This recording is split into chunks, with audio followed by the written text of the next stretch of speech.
Yeah, welcome to the March 11th, 2026 hearing of the Santa Barbara County Planning Commission.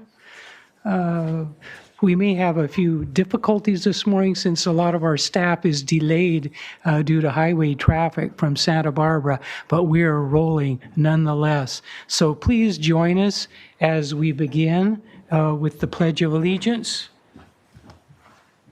I pledge allegiance to the flag of the United States of America and to the republic for which it stands, one nation, under God, indivisible, with liberty and justice for all.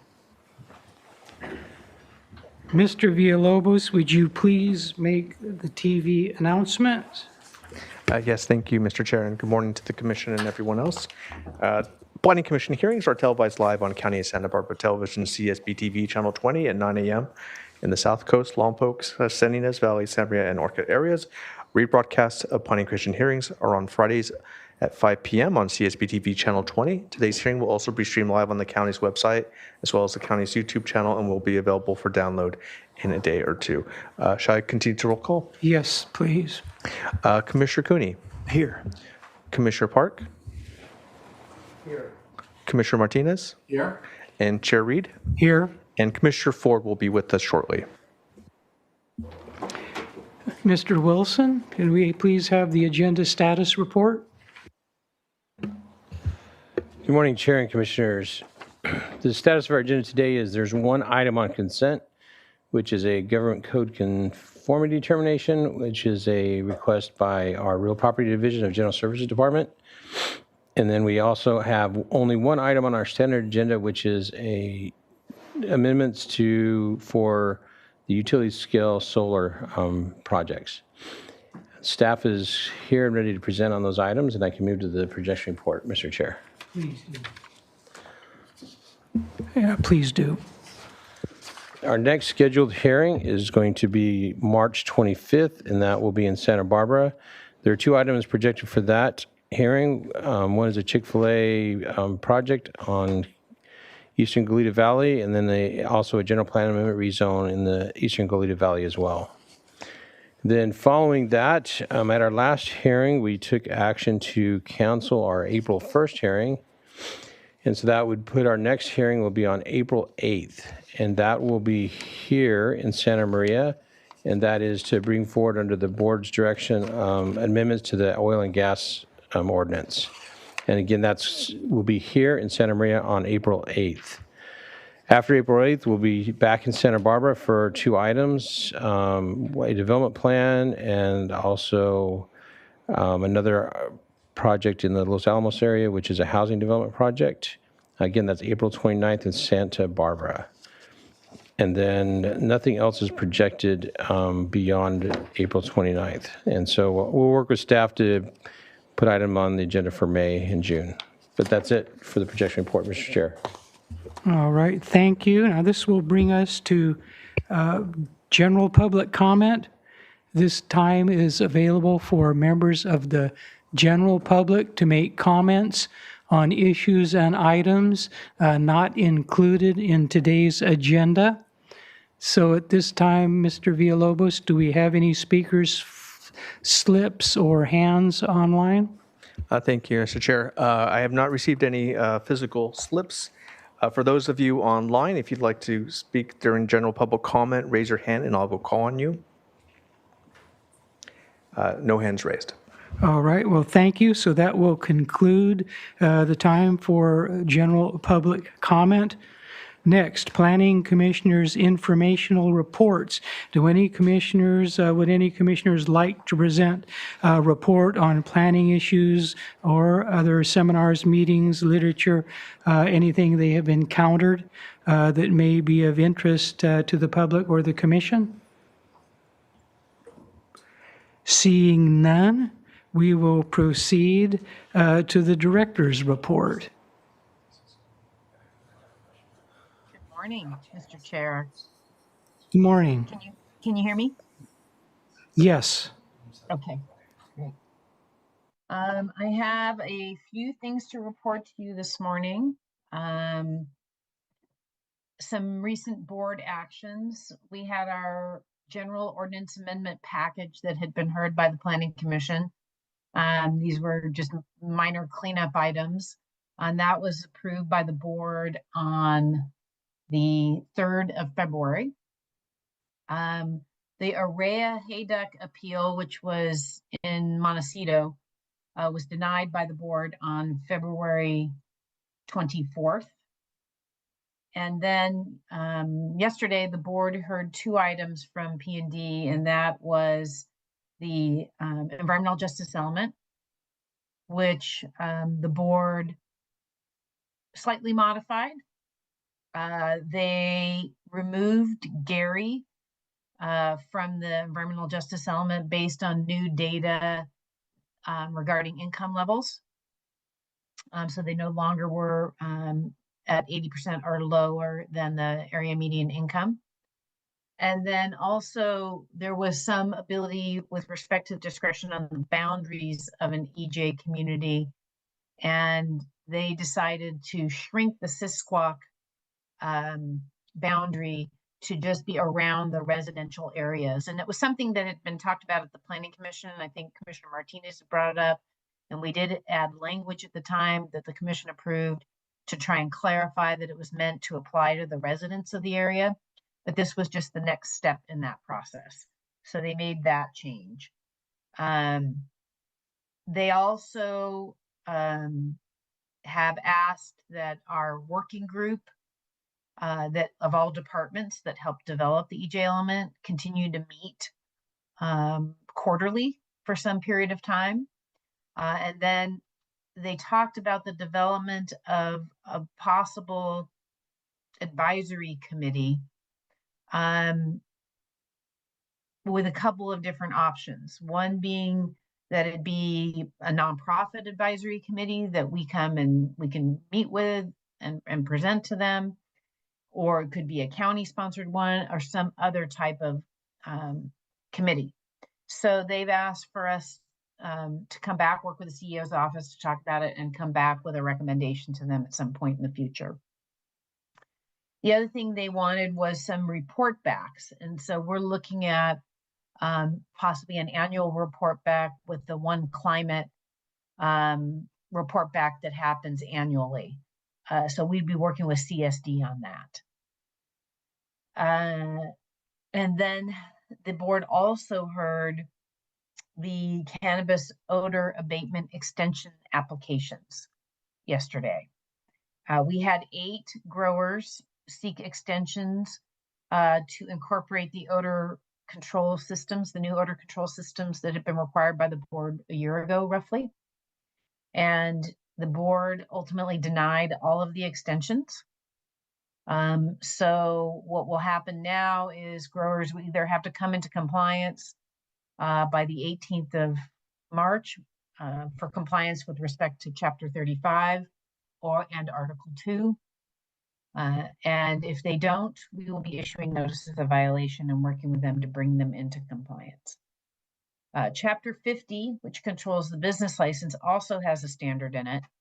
And they have a deadline of March 31st that they have incorporated the new odor technology. And if they do not do that by March 31st, under Chapter 50, there will be a process to suspend or revoke their license. That's a process that can take a couple of months because there's an appeal that can happen. So I think what we will probably see is that growers trying to come in compliance, and then they may end up having to reapply for their license at some point in the future. But if they lose their license, they have to remove the plants from those greenhouses. So that is the status of the odor abatement. Most of it applies in the Carpinteria area. We have a couple of inland growers that are subject to it as well, because of the processing and drying and trimming, etc., that they're doing indoors.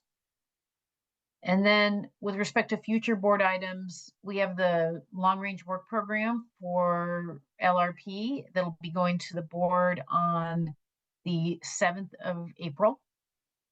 And we have been working with CSD on local preference program. We're working on having a local preference for capital A affordable projects, and then another process for market rate projects to have some type of marketing plan that focuses on local employees initially and throughout the process to the greatest degree possible within the context of the fair housing laws that we have to abide by. And that's all I have. I'm happy to answer any questions. Thank you for your report. I found it very, useful. I am happy that with respect to the environmental justice component, reason prevailed and Gary was removed as an EJ community, and the zone around Sisquoc was greatly reduced. I do have a question for County Council. I was formally recused on the environmental justice element on the basis that I had holdings proximal to Gary. Since Gary has been removed, have I likewise been removed from recusal? Mr. Chair, that's an interesting question. Because it's a legislative item, I wasn't sure that your recusal was even necessary, but I know that that was something you elected to do. I think the removal of Gary now would be a factor in favor of you participating in the future if you chose to do so. I think the item will be returning for updates at some point, and you could consider that. All right, thank you, because I think it's, it's an important element, so glad to be able to participate in the future. I was also very impressed by Sheriff Brown's presentation on the reduction in overdose deaths. That was significant, but it's still, I think, pretty sad that we still have almost 100 people a year succumbing to overdose. So that's the extent of my comments. Any others? All right, with that, I suppose we can proceed to the consent agenda. Mr. Villalobos, could you please read the item? Yes, thank you, Mr. Chair. The following is a hearing on the request to James Cleary, agent for the Real Property Division, General Services Department, to consider case number 26-GOV2, application filed on January 28, 2026, for determination that the proposed vacation and relinquishment of approximately 400 square foot of county fee-owned right-of-way adjacent to APN number 005177003 conforms with the comprehensive plan of the County of Santa Barbara pursuant to California Government Code section 65402A.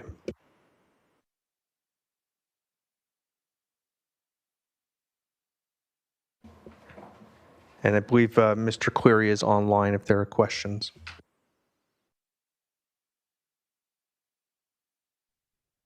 Yes, I'm available.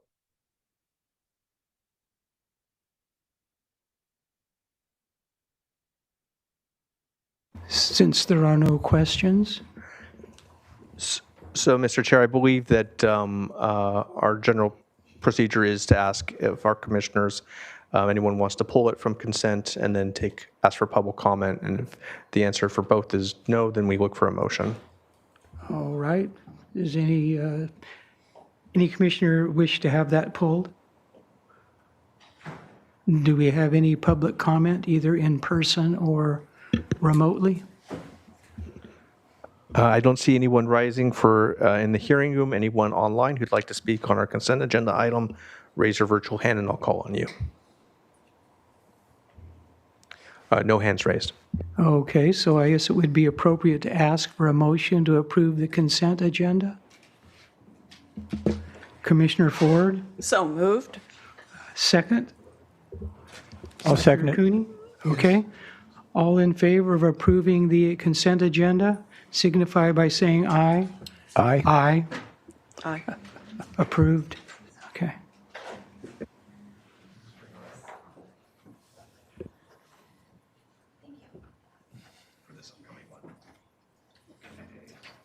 So is staff ready to present item? Okay, Mr. Villalobos, could you read the item into the record? Yes, thank you, Mr. Chair.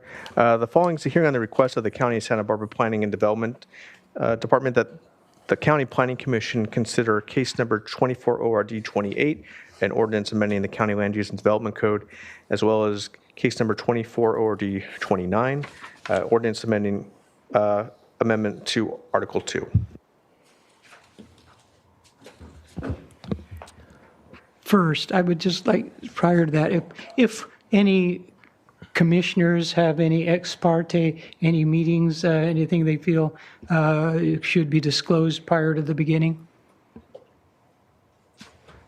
Mr. Chair, Commissioners, just to clarify, you don't need to do ex parte for a legislative act. All right. I just, well, myself, I had a discussion with Claire Wyman from Growers Shippers, a brief one. So thank you. So staff, if you could proceed. Sure. Thank you. Good morning, Mr. Chair, Commissioners. Alex Tuttle with Long Range Planning, and I'm joined here today with working down the line here, Whitney Wilkinson, Supervising Planner, Matt Hernandez, Project Planner, and Zoe Carlson, Senior Planner and Project Manager for the project. Zoe and Matt will be giving a presentation today, and then all of us will be available for questions at the end.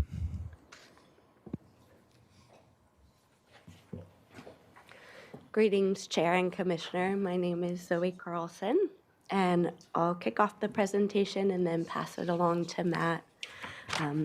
I believe we also have Chief Fred Tan from the Fire Marshal from the Santa Barbara County Fire District, who is joining us today to answer any questions you may have regarding fire safety. Excuse me, that's the Santa Barbara County Fire Department.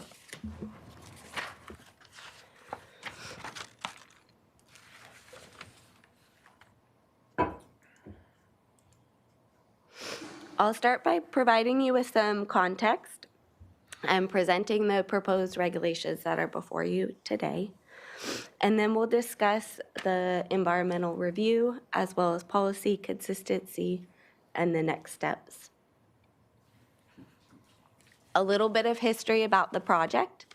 In 2014, the board adopted amendments to the Land Use and Development Code, or LUDC, as well as the land use element to allow for utility scale solar, specifically a proposed project within a 600-acre Cuyama Valley overlay. And after this proposed project and a subsequent project were installed within the overlay, there was very little remaining room for utility scale solar projects within the county. In 2019, the board adopted the Strategic Energy Plan in order to stimulate local renewable energy. It included several recommendations, including amending the county code to allow for utility scale solar throughout the county. So in 2021, the board directed Long Range Planning to develop these amendments to expand the opportunity for utility scale solar throughout the county, including specifically within agricultural zone lands and a handful of other zones. And the board also directed staff to amend the uniform rules to allow for utility scale solar as a compatible use on Williamson Act contracted land.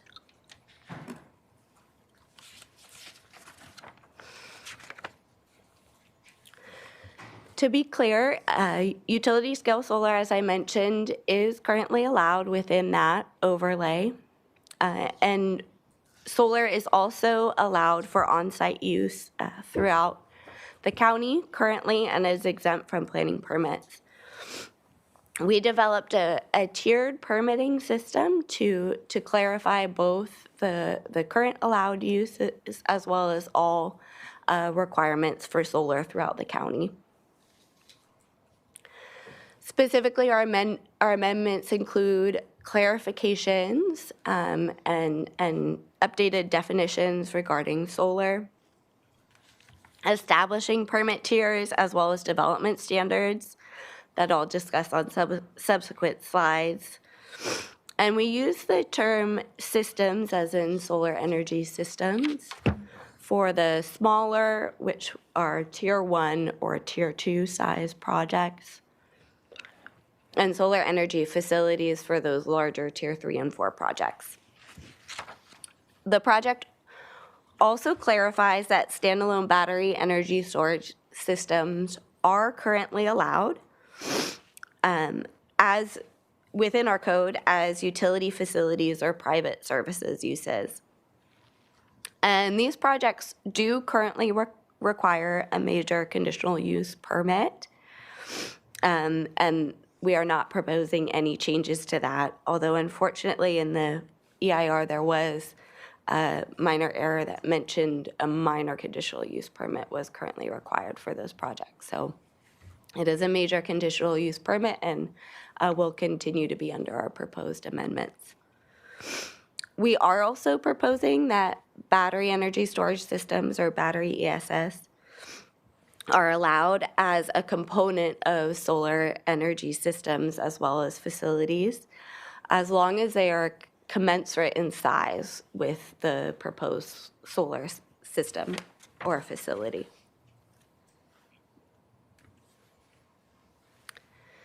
This table shows those smaller solar energy system, tier 1 and tier 2. So the tier 1 are currently are exempt from the planning permit, so that's the lowest tier in the inland, inland area. And ground-mounted projects within the coastal zone would require a coastal development permit.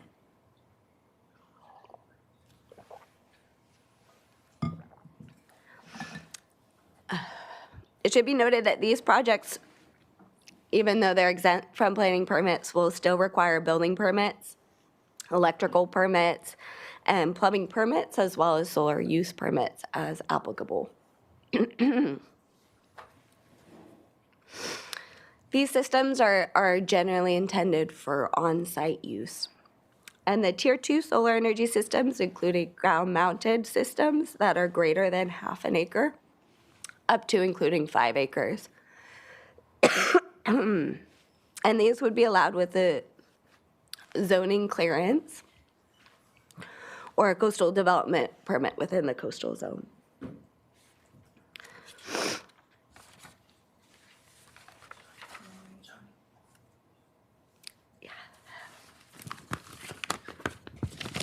Excuse me, my voice is a little tired. Tier 3 and 4 solar energy facilities. Permitting is shown on this slide. So generally, solar energy facilities have the primary purpose of energy generation for off-site use. And due to the size and commercial nature of these projects, they are not allowed in all zones, just the ARG 1 and 2 PI, PU, and manufacturing zones shown on this slide. And I might have to pass the ball to Whitney because I'm losing my voice. I apologize. Okay, so to continue, Tier 3 or community scale solar energy facilities are up to 30 acres in size and would be permitted with a minor CUP and a coastal development permit in the coastal zone. Utility scale or Tier 4 solar energy facilities are over 30 acres and would be permitted with a major CUP and a coastal development permit in the coastal zone. Tier 3 and 4 projects in the public utility zone would be allowed with a development plan in lieu of a CUP and would still also require a CDP in the coastal zone.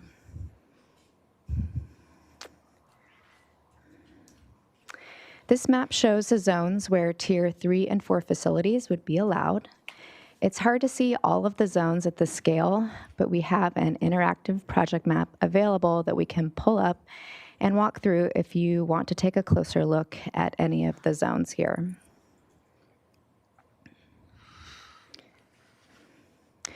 The amendments include development standards for solar that become more rigorous as project size increases.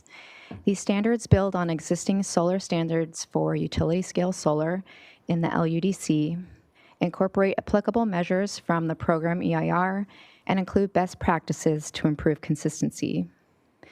These development standards include height and setback requirements for all solar energy systems, Tier 1 and 2, and solar energy facilities, Tier 3 and 4.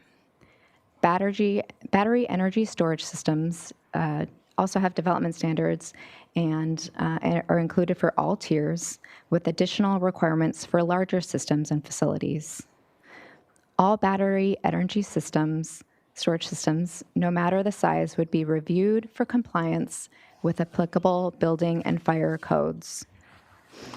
The regulations and design standards for battery energy storage systems have advanced substantially in the past few years.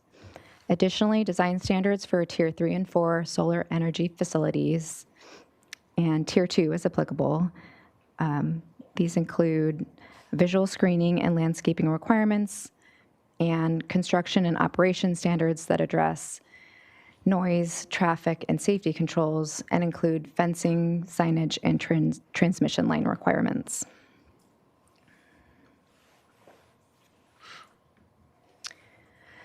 Development standards to protect resources and address project safety over the full life cycle of a solar facility include resource protection standards that address agricultural and biological resources and include vegetation maintenance requirements.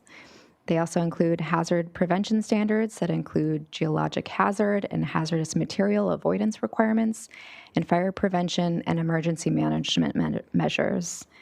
They also include decommissioning standards that include a decommissioning plan, waste reduction, and site restoration requirements as applicable.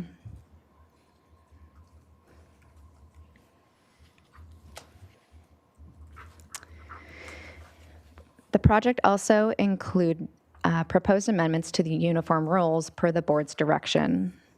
The proposed updates include updated definitions,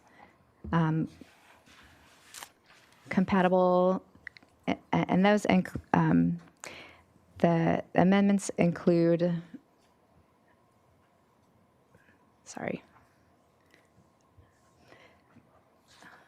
so the solar is a compatible use for on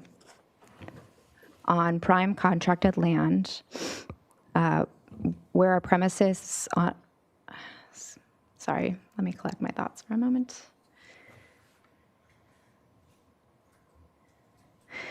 Solar energy systems and facilities are compatible for offsite use on prime contracted land where up to 10% of the premises size, or 10 acres, whichever is less, with a minimum premises size of 40 acres. And on non-prime contracted land, using 15% of the premises size, or 100 acres, whichever is less, with a minimum premises size of 100 acres. It's also, the amendments clearly state that solar would be an incompatible use on open space and recreational Williamson Act contracts. And there's updated language clarifying the solar use easement process.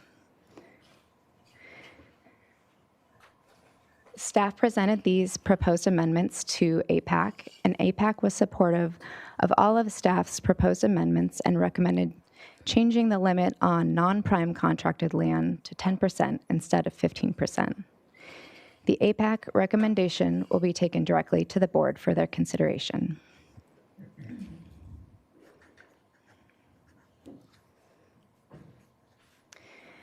The proposed project includes amendments to the comprehensive plan's land use element, which includes removing the utility-scale solar photovoltaic facility overlay, including deleting the associated Policy 15, utility scale solar policy for consistency. Similarly, for consistency, there are minor updates to the coastal land use plan, just clarifying that solar facilities are a conditional permitted use. I'll now turn it over to Matt to finish up the presentation.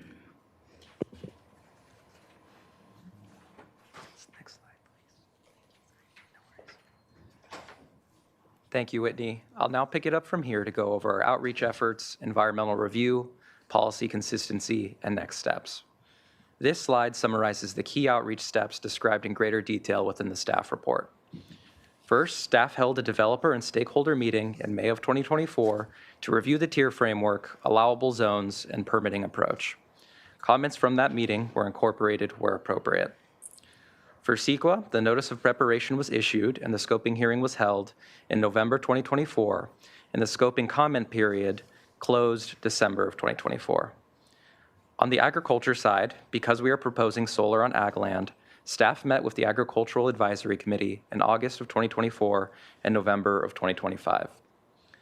AAC feedback emphasized supporting on-site agricultural solar with minimal discretionary permitting where feasible, and staff refined parts of the tier approach in response.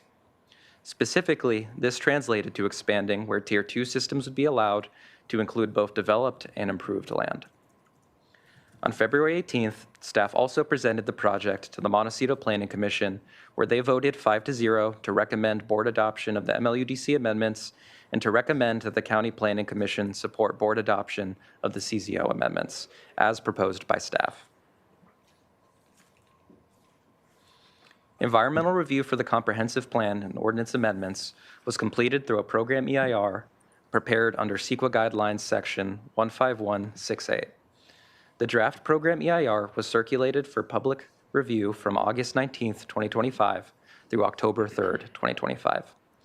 The program EIR impact analysis at a programmatic level determined that most of the impacts were related to the larger scale Tier 3 and 4 solar energy facilities, with minimal impacts associated with the smaller Tier 1 and Tier 2 solar energy systems. At a program level, the EIR also identifies significant and unavoidable impacts in 3 areas: aesthetics and visual resources, agricultural resources, and cultural, tribal cultural, and paleontological resources. The program EIR also identifies significant but mitigable impacts in the other topic areas listed on the slide: air quality, biological resources, greenhouse gases, hazards, noise, transportation, utilities, and wildfire. The program EIR also includes a mitigation monitoring and reporting program to ensure mitigation measures are implemented as future projects tier off from this program level analysis. As a reminder, the EIR is at a program level, and Tier 3 and Tier 4 solar projects will still be subject to additional project-specific environmental review as appropriate. As required by CEQA, the program EIR also evaluated a range of reasonable alternatives to the proposed project. First, Alternative 1, a no-project alternative, would retain the existing framework, including the 600-acre utility-scale solar overlay in the Coyama Valley. Under this alternative, there would be no streamlining or expanded permitting areas. Next, Alternative 2, the reduced Williamson Act allowance alternative, would prohibit or further limit Tier 3 and Tier 4 solar facilities on Williamson Act contracted agricultural lands and add additional footprint caps. Finally, Alternative 3 would prohibit Tier 4 solar facilities in coastal areas. Alternative 3 was identified by the program EIR as the environmentally superior alternative. However, it's important to note that both Alternative 2 and 3 would still result in significant impacts, including Class 1 significant and unavoidable impacts, meaning that no alternative would avoid all of the key environmental trade-offs. For these reasons, staff is recommending the proposed project as it best meets project objectives while still providing programmatic mitigation and project-level review.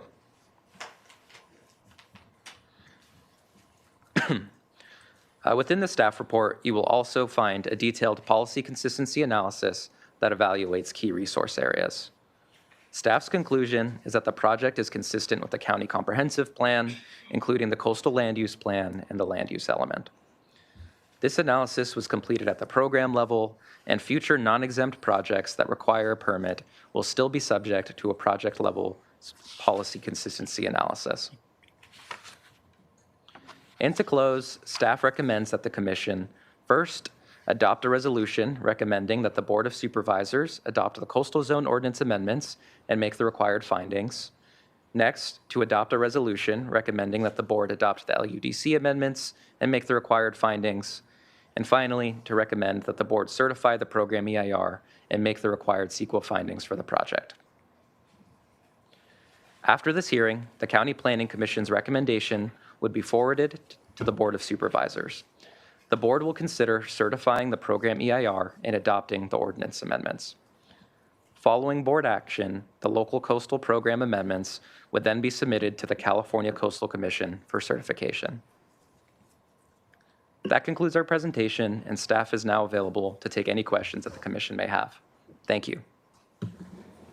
Questions from commissioners. Commissioner Cooney? I just want to acknowledge the presentation by the team. We were presented with a number of communications just in the last couple of days, and going through that, some of the objections of the submitters seem to be concerned with not enough review allowed. And so I'd be interested in hearing whether there is anything among the submitted documents that we should consider adding or including, or is the process set to go to the board and then modified from there if the board so believes?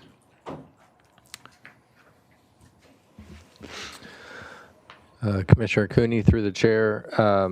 So yeah, there were a number of comment letters that have come in the last several days. Certainly, if there's any comments or suggestions, recommendations from any of those comment letters that your commission wants to explore or discuss, we're happy to have that conversation. And if you want to incorporate any of the recommendations into your action today or when you're ready to take action, then you have that discretion to incorporate those into any recommendations. So if there is any particular comments or material from the comment letters that you wanted to review in further detail, just let us know and we can talk through that. I'm fine. Okay. Commissioner Park? I had three things I wanted to ask about. And the first one will just be a follow-up on Commissioner Cooney's comment. I reviewed the various letters. There's multiple recommendations. It's hard for me to remember what they all are.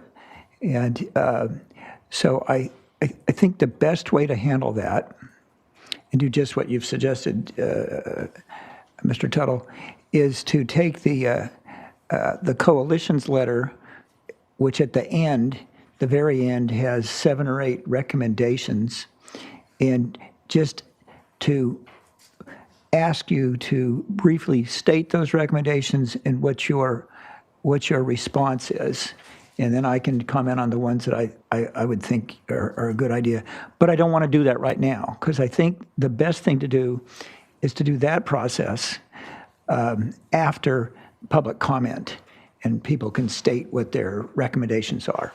Okay, so now I want to go to the 2 things, though, that I'm going to ask questions about. One is biological. I think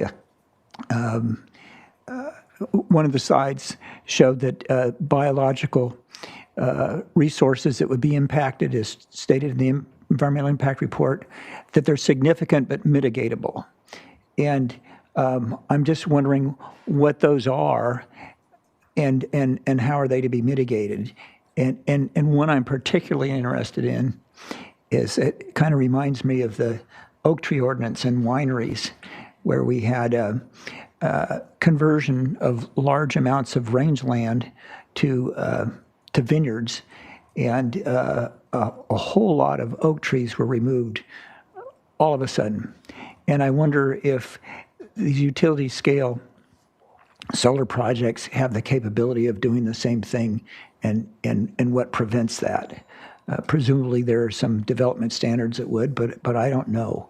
So could you address what the biological resources are that are impacted, as described in the environmental impact report, how they're to be mitigated, and then particularly address oak tree removal?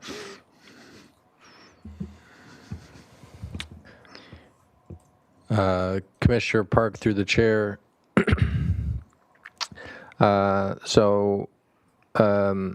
The resources, biological resources that could be potentially impacted are numerous. As we know, we have a lot of important biological resources within the county, particularly in our rural, undeveloped areas, whether it be riparian corridors, oak woodlands, grasslands, native grasslands, foraging habitat for various wildlife species. So the way, and it's impossible at a programmatic level to really hone in with any clear specificity as to what the exact impacts might be, because it's going to be project specific. But the potential certainly exists with any of those higher tier projects, likely the tier 3 or tier 4 projects, which can occur on undeveloped land. The primary mitigation is, for any project, would have to undergo fairly rigorous biological resource assessment to establish what the baseline conditions are and what the resources are that are present. And then from there, depending on what resources are identified within the project site, and I think we established a 500-foot buffer around the project site, it's sort of an avoidance. And then if you can't avoid, then you mitigate it by various ways. So avoidance is based on your resource assessment, looking to see if it's feasible to site the project in a way that, in an area that would avoid those resources or impacts to those resources. And then if for some reason it was determined that avoidance was infeasible, then again, a series of mitigation measures would come into play depending on the resources that were being impacted. I would also note that a project, tier 3 or tier 4 project, would still be subject to consistency with all of our existing county policies. We have many policies within the county regarding tree protection, particularly oaks. So avoidance is always the first effort, or first line of defense is to site it to avoid those resources, and then mitigation comes in after that if avoidance is infeasible. So I think in all there's about 16 or 17 biological resource mitigation measures in the EIR that a future project would be subject to complying with. And it's also set up where if the biological assessment identified a resource that wasn't anticipated in the program EIR, that additional mitigation measures could be identified based on the site-specific conditions, because those future projects are going to have to do some level of environmental review. They'll be able to potentially rely in part on the program EIR, but in most cases there'll be some level of supplemental CEQA review that would be necessary. Well, let me cut right to the chase. If I'm going to convert some rangeland to vineyards, then I run into our oak tree protection ordinance. If I'm going to do the same thing and make it utility scale solar, am I going to run into the same ordinance? Will it offer the same protections consistently as any other project would? Commissioner Park, through the chair, yes, I believe it would, because that oak tree ordinance and the oak tree regulations that we have in place aren't specific to wineries. So they would apply to any type of development would be subject to those requirements. You know, before I get onto my next topic, I want to ask just a factual question. I'm not familiar with utility scale solar panel projects in this county, except for one out in New Cuyama, which I've driven by every week sometimes in the last few years. And maybe because there aren't any others, I don't know. I mean, does anybody know how big that one is? Because I kind of want to be able to visualize what a tier 3 or tier 4 project looks like. I mean, I think I heard today that it's a 600-acre overlay, and there's not much room left in it. So maybe that one's close to that 600 acres, or I don't know. Anybody know? Commissioner Park, through the chair, I believe that there's two, but they're kind of side by side. All right. I believe the larger one is in like the 300 to 400 acre range. And then the smaller one is more like 50 acres or something around there. 327 acres is the larger one. 20 acres is the smaller one. So Okay. together, yeah, about 350 acres. So that gives you a sense of scale. Let me move on to my next topic, and that is the conversion of agricultural land. I think about this a lot because even in my legal practice, which sometimes would involve litigation concerning the sale of agricultural land, and I've always been sensitive to the effect of pricing of agricultural land on the farmers. And you realize once you get into that stuff that we have these enormous acreages for agricultural land, but really there's a high demand for every square foot of it from the farmers. And I don't quite understand the economics of what happens if some of this is converted to utility scale solar.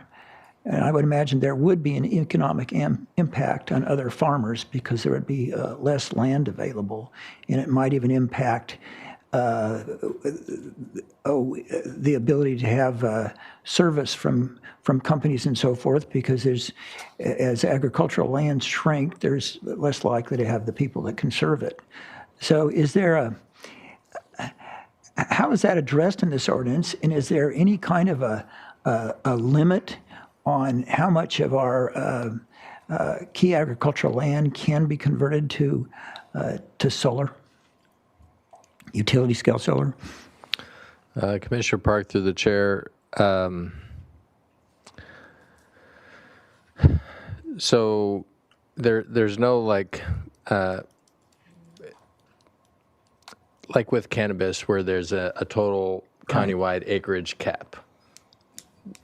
There's no such countywide cap for solar that's proposed as part of this project. So theoretically, every property could develop some level of solar on their ag property.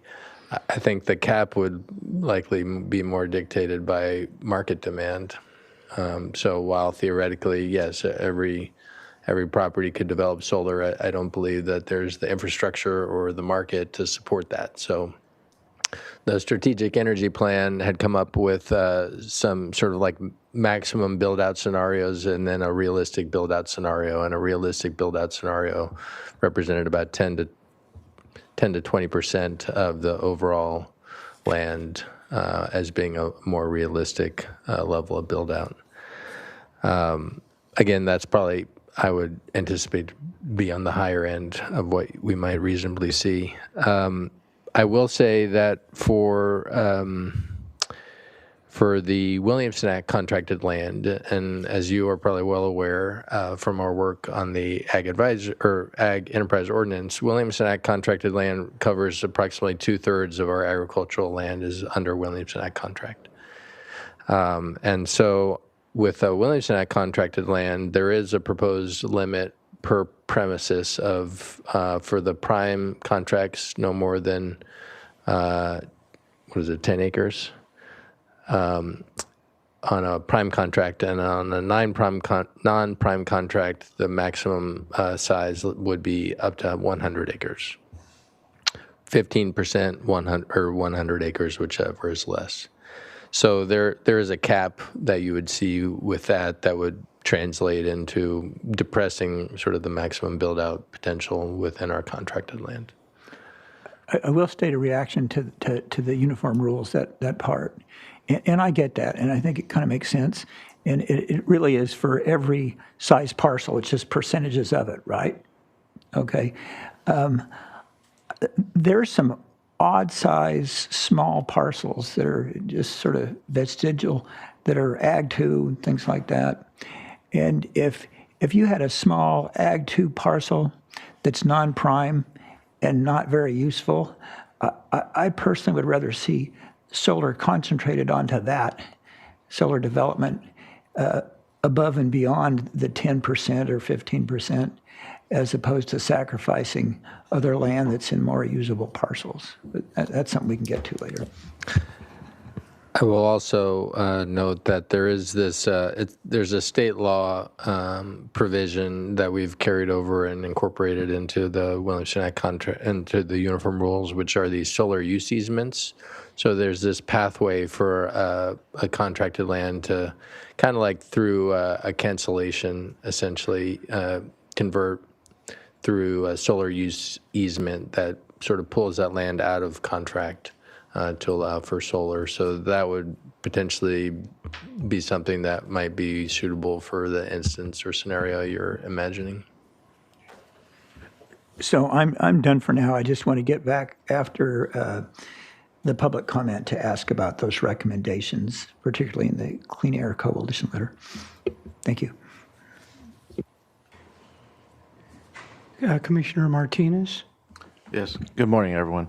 I'm looking at this and I'm thinking that the use of the term solar is so welcoming in one sense, but then once you introduce battery storage, I believe that's becoming an apple and an orange, because I think they just produce two different concepts of energy and concerns. You were just answering a question, and I think this might address one of my questions. In slide 14, you were indicating a reduced Williamson Act allowance for Tier 3, Tier 4, but there's a law out there you were mentioning that would actually allow the property to maintain its Williamson Act and not lose its Williamson Act contract if it was just limited to a certain amount of solar energy. And this is where my idea is coming from, is agricultural farmers, even the oil industry, for their wells, their pumps, whatever they have out there, they're getting hit with more and more evasion of carbon emissions. So there's solar concerns, there's all these concepts that are coming out.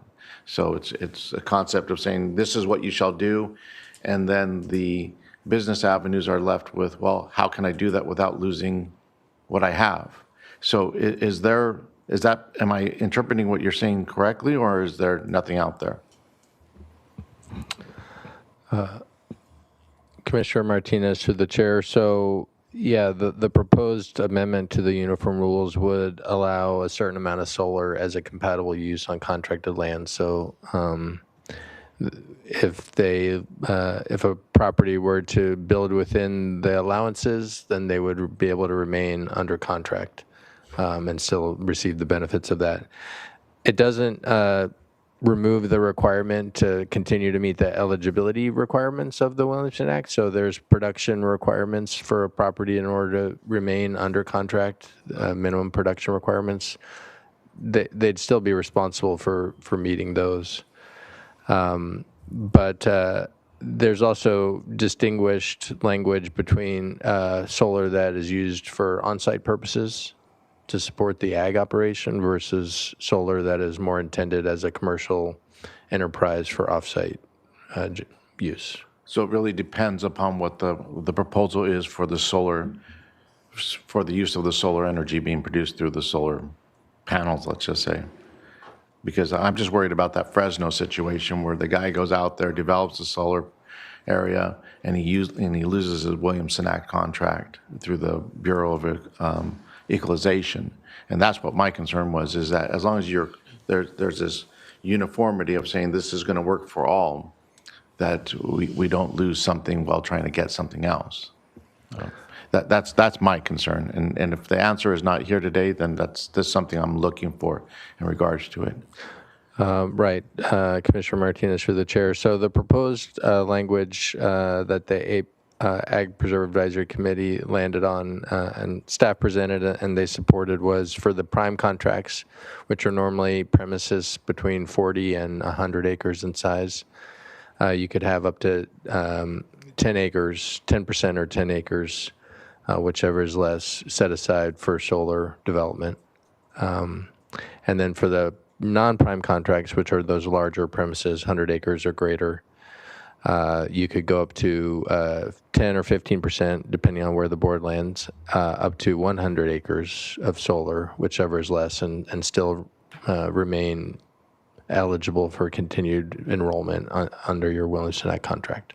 Okay, so that will move me on to the next one in regards. You've already mentioned that it's a major CUP application if they're going to be moving into. So I think you said solar or maybe battery storage, but my concern really focuses on battery storage.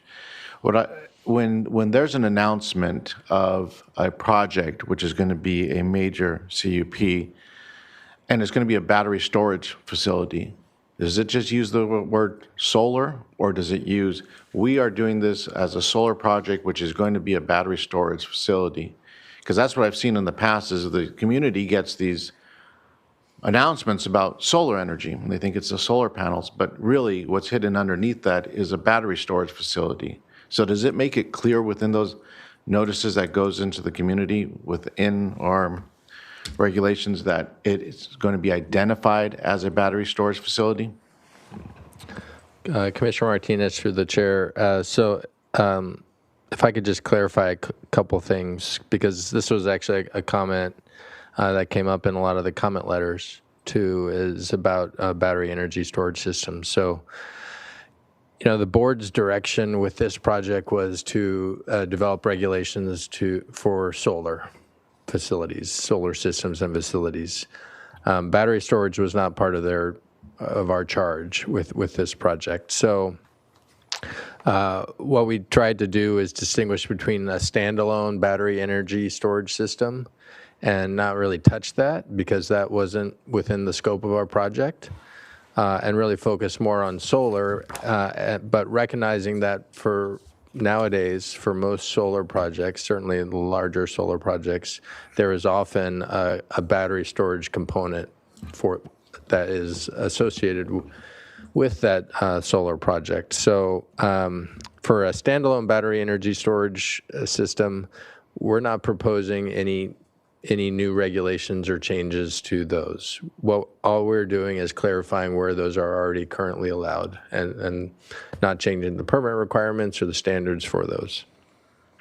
For a battery storage system, that may be a component of or accessory to a solar project. For one, it has to be sized appropriately, so you can't have 5 solar panels and a 10-acre storage system and as a way to get in what is essentially a battery storage system. It has to be accessory to and supportive of the solar project. But to answer your question on the noticing, our standard requirement in our code when notices are sent out on a project, particularly, especially something like a CUP, is that there be a well-defined, clear project description. And so if a solar project had a battery storage component, that would be part of that project description. So that would be in any notices that go out to the community. Okay, so what I'm hearing you say then, and you correct me if I'm wrong, is that what we're addressing here is solar itself. And yes, I understand that the engineering of it, as solar is, even though it produces energy, is going to have to go through some component of a battery system in regards to where it stores that energy, and then it goes into the system itself. We're not talking here about a battery storage facility that's a standalone, that's right next to some other PG&E facility where it's just storing the energy solely and then putting it back into the system. We're not talking about that here today. Correct. Okay, because that's a different, that's where I was doing the apple and the orange, because that's something completely different, and I could see why people get mixed up, because when people do get notices, and I've seen this not in this county yet, but I've seen it in San Luis Obispo County, where they say, we are having a solar project. It's going to go right next to your house. People think, great. And they wake up the next day and it's a battery storage facility, standalone, because it's right next to a PG&E facility, and it can get the energy alone. We're not discussing that today, and as long as we're not discussing that, that takes me away from the fire prevention and emergency management thing. But it does bring me into in slide 9, your decommissioning and site restoration requirements. When you decommission these things, my understanding is there any concern about what's done with the panels that once they're removed? I mean, because these are not things that you just break down and throw away into the dump. You just don't do that. These are things that have, well, they do have chemicals in them, and they have a lot of other things that don't necessarily can be thrown away. But tell me about that. I'm interested in see what happens when I'm saying I'm going to break down a solar farm. What do we do about it? We say, okay, you can break it down, or that's it, check a box? Commissioner Martinez, through the chair. So the requirements, I think, for something like that are going to continue to evolve as technology changes and information is gained. But there are requirements, code requirements for handling of waste, and such as solar panels. Yeah, they can't just be thrown in a landfill. There are requirements for how you handle that waste. And there are, I think, recycling of the components of the solar systems is, there is sort of a growing field for that. So while the ordinance itself doesn't really get into those details, they would have to prepare a decommissioning plan, and most of these projects would have a typical life of a solar panel is somewhere in that 25 to 30 plus years. So yeah, you can imagine that a lot of things might change between now and then. But yeah, generally speaking, there are code requirements, both mostly at the state level, that dictate how that type of material and that type of waste would be handled and disposed of. Okay, well, and then moving on to slide number 6, I mean, this picture, slide number 6, which is these battery storage containers. So if we have a large solar development, how large of an area are we going to have of these containers with these battery storage? Is there one, if you have 10 acres of solar, you're going to have a 10 by 10 area of these kind of battery storage facilities? Is there some kind of formula that I can just get in my head? Commissioner Martinez, through the chair, there's no one formula, because it depends on for how long they might be wanting to store the energy. You could have a storage system that is only attempting to store the energy for, say, 12 hours before it sends it off to the grid, or you could have a system that's trying to store the energy for longer, that might have to be larger. But what I can tell you, in talking with our general services, who, if you look across the street, they've developed various solar projects, like solar canopies, and for a 5 or 10 acre solar project, you might have something like the size of a shipping container of battery cabinets to support that. Yeah, but there is no one-to-one relationship necessarily, or direct correlation. So then my next question is in regard, these are lithium batteries that I take it are in these. Yeah, typically, although again, the technology for batteries is sort of constantly changing, but Yeah, I would rather stay away from that language because that's what I keep on hearing Yeah. from these battery storage facility places. Oh, it's always I will changing. say it's We're all changed a getting better. lot from Moss Landing. I know there's a lot of fear and concern from what happened there. And by the way, we do have, just to remind, we do have Fred Tan. He's down in the Santa Barbara hearing room from County Fire. He presented to the board a year or so ago on sort of the safety issues associated with battery storage and can speak to that if you do have questions. Which I was leading into in my questions, and this may be for him, is that, and maybe he's listening in right now, but my understanding is a fire plan for these kind of battery storage facilities, be it even for small ones, for the solar area, let's just stick to that. There's certain equipment that needs to be used. You just can't pull out a fire hose and spray it with the water. And what I'm asking is does our fire department have that kind of equipment and training to address these kinds of fires?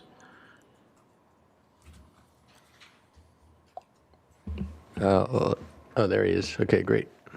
There you are. Okay. Good morning. Sorry, I don't see your nameplates there. I haven't memorized the commissioners' names by heart. But to address that, maybe more broadly, when we do have a battery energy storage system that we have in the county in Goleta that we were part of the development. The things that we required of that facility is a fire protection plan, fire hazard analysis, and then a training for all our personnel that were close to in proximity for those storage systems. As Mr. Tuttle has kind of spoken to, the technology has really changed compared to Moss Landing. In my presentation to the board last year, between the different technologies of lithium-ion batteries, the ones in Moss Landing, they tended to hit thermal runaway at much lower temperatures, at around 185 degrees, where the newer batteries are almost 500 degrees. And they're stored outside in cabinets, which allowed for in an event where these storage systems are monitored. We required air monitors. We required 24-hour monitoring in order for if there was any temperature spikes for these battery energy storage systems, an individual cell, they would turn them off remotely. If there was, these things are designs that if there was a fracture of some kind, that the products of combustion typically are just what you would find in nature. So you'd have some steam, hydrogen, oxygen released into the environment, and our actions really are to monitor and turn off any of the power that is in the area, and be able to handle a situation if it escalates. But the new technology is intended to really encapsulate an event within the boxes, and not have an event that really escalates, especially with the temperature ranges that these things operate at now. So we do have some training. We are getting, we have a policy in place with the fire department, and then individually with all the battery energy storage systems, through the fire protection plans, through the fire code requiring setbacks, access, defensible space. We are able to require a lot more stringent safety measures, and then our crews do have the training to be able to mitigate some of the events here. But what I didn't hear yet, and maybe you can help me here, is what about my question regarding the special equipment or that's supposed to be utilized for these kinds to allow you to maintain the defensible spaces? Is that something the county has or is working on it? Yeah, there's different tools for different types of fires. for the battery energy storage systems, these cases are really designed to mitigate the fires as they stand. And, so there are different tools. So if you have a vehicle fire, some technologies where there are tanks that you fill with water and you can drop those, you can drop the entire thing in, the entire vehicle in. Those, we have access to some of those. We don't do that. Our policy is just essentially to, for the vehicles is a whole different tactic and strategy. For the battery energy storage systems at this, with the safety measures that we're requiring, with the designs that are in place, the cases themselves really are the mitigating factor. Okay, so it's the manufactured casings that is providing the defensible space is what I'm hearing. Okay. Well, those are my questions for right now. All right, thank you. Commissioner Ford? Thank you, and thank you for the presentation. I have been lucky through the Santa Barbara Unified School District to work pretty closely with the Community Environmental Council, and as a result, I want to support this ordinance, but I do continue to look at the goal of stimulating, streamlining, and expanding renewable energy locally. And I feel very strongly that the suggestions should merit a greater attention. So I know that both Mr. Park and Mr. Cooney have expressed some issues around our public comments and our other expert comments. And I wonder if you are prepared now to address the recommendations that were made, or later in the meeting, or at another time. I would need those addressed in order to support the ordinance. Commissioner Ford, through the chair, I think, I mean, we can certainly answer any questions right now, but I think the suggestion of hearing public comment and then kind of tackling it that's fine. As a whole might be more appropriate. Thank you. I was ready to go now, but Commissioner Park, do you have something brief or? I do. I'll keep it very brief. The subject of battery storage in fire control.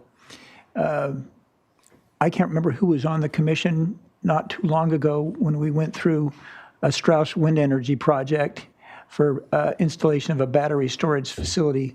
It was outside, and at the time, at that hearing, we spent quite a bit of time with County Fire, with the applicant, going over all the differences for modern planning and equipment for those facilities compared to what was then burning at Moss Landing. So I think our county has some tremendous resources on how to deal with this stuff. Okay. All right, thank you. Now, I have a few questions. I'm going to start at kind of a higher level, because I think, well, I'll give you the short view. I think the Tier 1, Tier 2, and probably the Tier 3 projects are beneficial and mostly a good idea. I would be happy with them.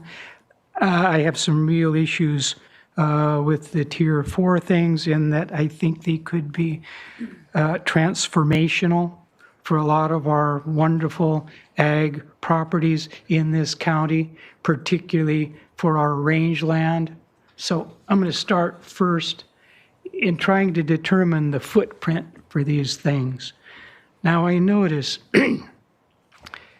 says in the EPEIR our productive ag land is approximately 704,000 acres. Is that correct?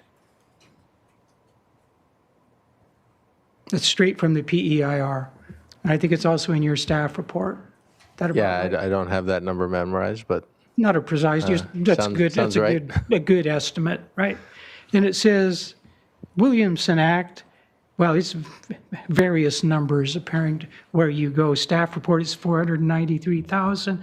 PEIR says 490,000 on one page, 550 on another, but somewhere around between 65 and 70% of the total ag land. Okay. So 500,000 in Williamson Act, 700,000 total. So then we have 211,000 acres of ag land that's not part of the Williamson Act. Is that correct? Okay. And among that whole amount of land, there's about 504,000 acres of grazing land, range land, in other words. Correct?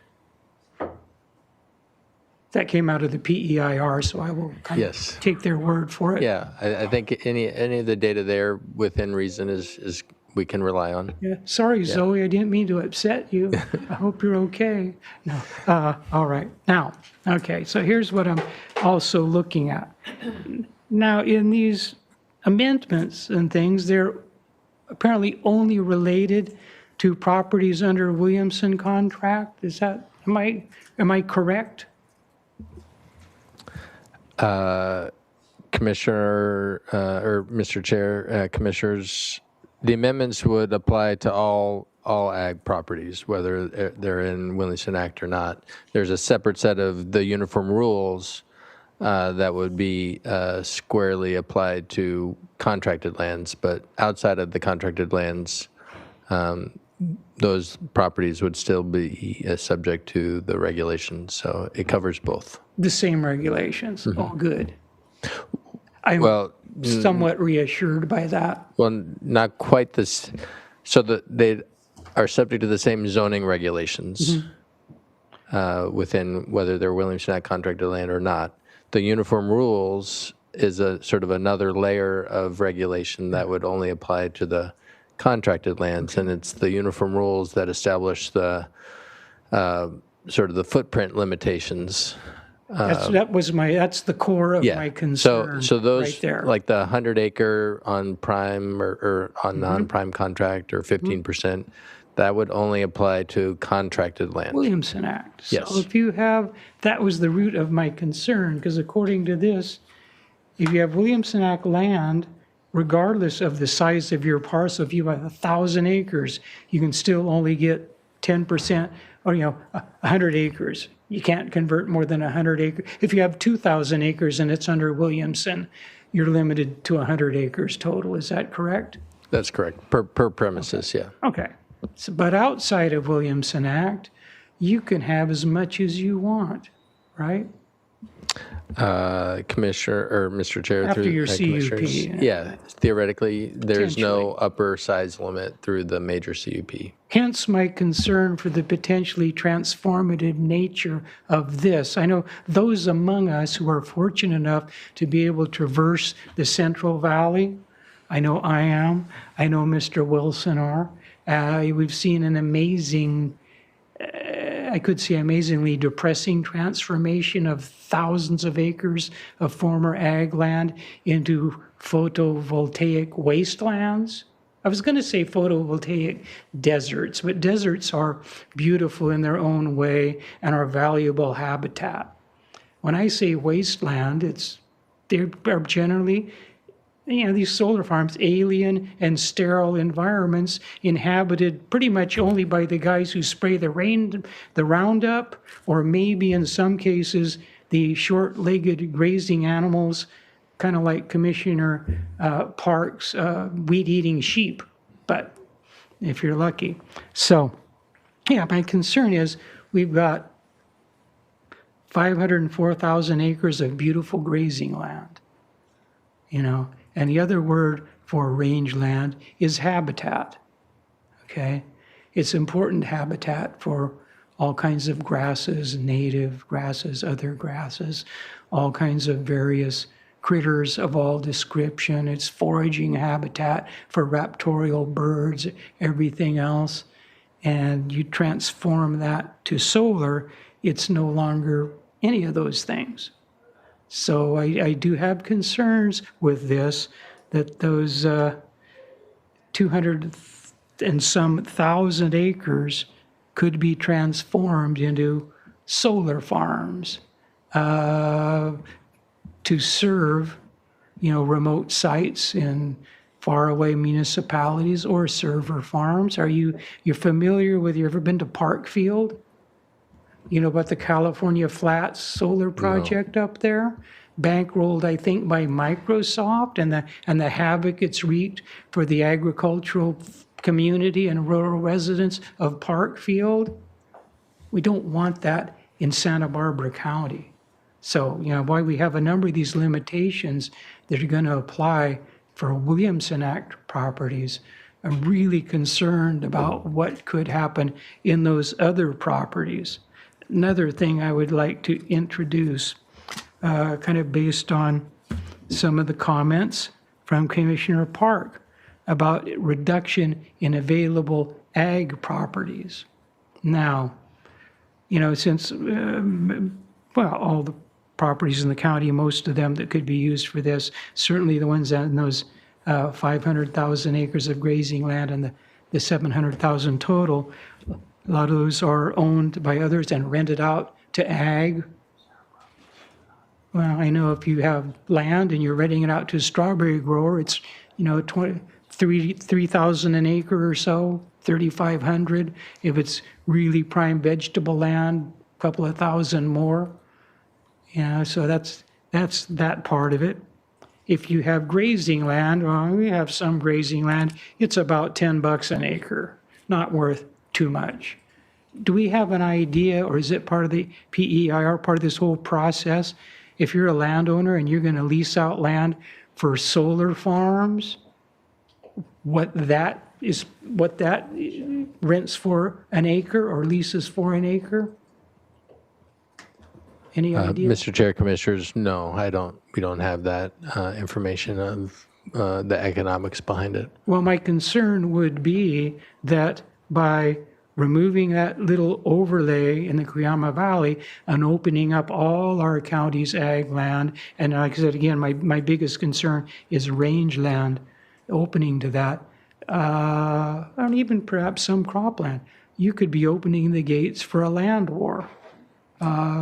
You know, other entities, institutional investment firms, whatever, come in, rent the land at prices higher than people in ag could afford to pay, put in solar. So in one swoop, you've transformed the nature of the county, you've subtracted a lot of important habitat, and you've put a lot of people in agriculture out of a place to ply their trade or their business. So I think those are all risks that are thus far not addressed. And, you know, so I think that overlay, people were wise to institute that. As I do have concerns, and we've heard questions before about the potential of, would it be wise to institute an upper limit or a cap for acreage of land that's available for conversion to solar? Could be something worth considering, not addressed at all in the PEIR or anything else I have read on this. So I think that's important. Another question. Originally, the estimate was the county had the potential to produce 2,925 megawatts if this project were built out. Any idea on how many acres of ag property were included in formulating that estimate? Because I know you look at the map and Ag 2 is obviously the major part of it. And again, I have no difficulty whatever in, you know, approving agricultural facilities that produce electricity for use on site by the grower, by the rancher, by the farmer to support their operations. But it's these larger distributed commercial type systems that create the concern. So any idea on how many acres that 2,925 megawatt estimate was based on? Yes, Mr. Chair, Commissioners. So I believe that estimate had come out of the Strategic Energy Plan, and they had correlated that maximum to, you know, perhaps a maximum of up to about 13,000 acres. 13,000 acres, good number. Because that kind of makes me think back to like the 70s or 80s. We had no grapes here, very few. Louis Lucas started planting a few out by Sisquoc. Okay, bring us to not too long ago, they were up to, I think, 22,000 acres. Now they're about 12,000 acres. Pretty close to the amount you're talking about with these photovoltaics. So you drive around the county, how often are you looking at grapevines? Pretty often, okay? Just to get a feel, as Commissioner Park said, how big a project would be. Because things tend to start out small. If they're successful, they get big. I remember back in the 80s when I moved away to get involved in pharma, Santa Maria Valley had about 1,000 acres of strawberries. Now there's, well, probably more than what you mentioned. So you look at berries, they're ubiquitous, they're everywhere. I don't think anybody really wants to look around our county and see solar farms everywhere, particularly not the people on the South Coast who are probably going to be exempt from most of the effects and like to shove stuff like that up into the North County. So I think we need some stringent controls and protections on the amount of acres that can be converted, and that's all conspicuously absent from the PEIR or any evaluation that thus far has gone into that.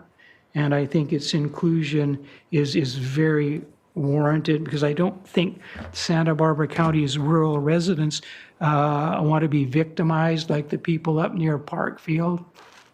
So just some, I think, very, very important considerations. Now, with the respect to the rest of it, we talk about mitigation.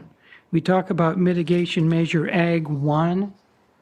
It would be important, but it's also stated in your report that it's uncertain as if it would really be successful in mitigating all the potential negative impacts of this. When we look at the remediation plan, it's contained there, and it's contained in some of the various charts about mitigation alternatives in the PEIR as would it really be totally effective in removing all the adverse effects? I think the answer is either unknown or no, along with the fact that there's no real time course established for remediation of these sites at such time as they're closed down. And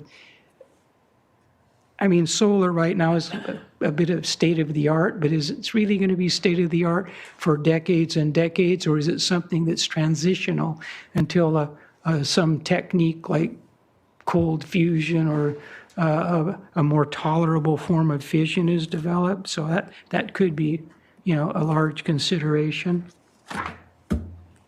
I could go on, but just finally, I will kind of wind it up. Statement of overriding considerations. Who wrote these things? Mr. Chair, Commissioners, staff wrote the statement of overriding considerations. Okay, because I find, it's pretty general and nebulous, and I don't really find anything that particularly addresses the potential harm to the ag community with respect to the goals of that statement. So I find it somewhat deficient. I will then one other question with the batteries. And the batteries, because it appears as this is written, batteries will be approved and not really reviewed as long as they're commensurate in size to the facility. Is that kind of where you are? I think that's what I understand. But the discussions with Chief Fire Marshal Tan, he spoke about better technology available for battery storage now, batteries that tend to contain a fire. Do we need to add a standard for battery storage for the battery, the equipment that will be used as part of this to ensure we have the absolute lowest risk possible from batteries? Mr. Chair, Commissioners, I would suggest that is addressed sufficiently through the fire code and building code requirements that these projects would be subject to. So when you say a battery storage would not get reviewed, there are a lot of code requirements that any of these projects, regardless of the size, whether it's a desktop or 10 acres, would be subject to, and that those have a lot of controls and restrictions on the type of construction and the type of material, and making sure that they're appropriate technology and tested and certified and all that. Okay, one final thing. For systems, if we were to, systems which feed out into the general grid, their distributed systems are approved. What about the inverter farms that are attendant with that? Because the panels are DC, they produce DC, the batteries store DC, but if you're going to feed it in the grid, it needs to be converted to alternating current. And around all of these, well, have you driven by a lot of these things?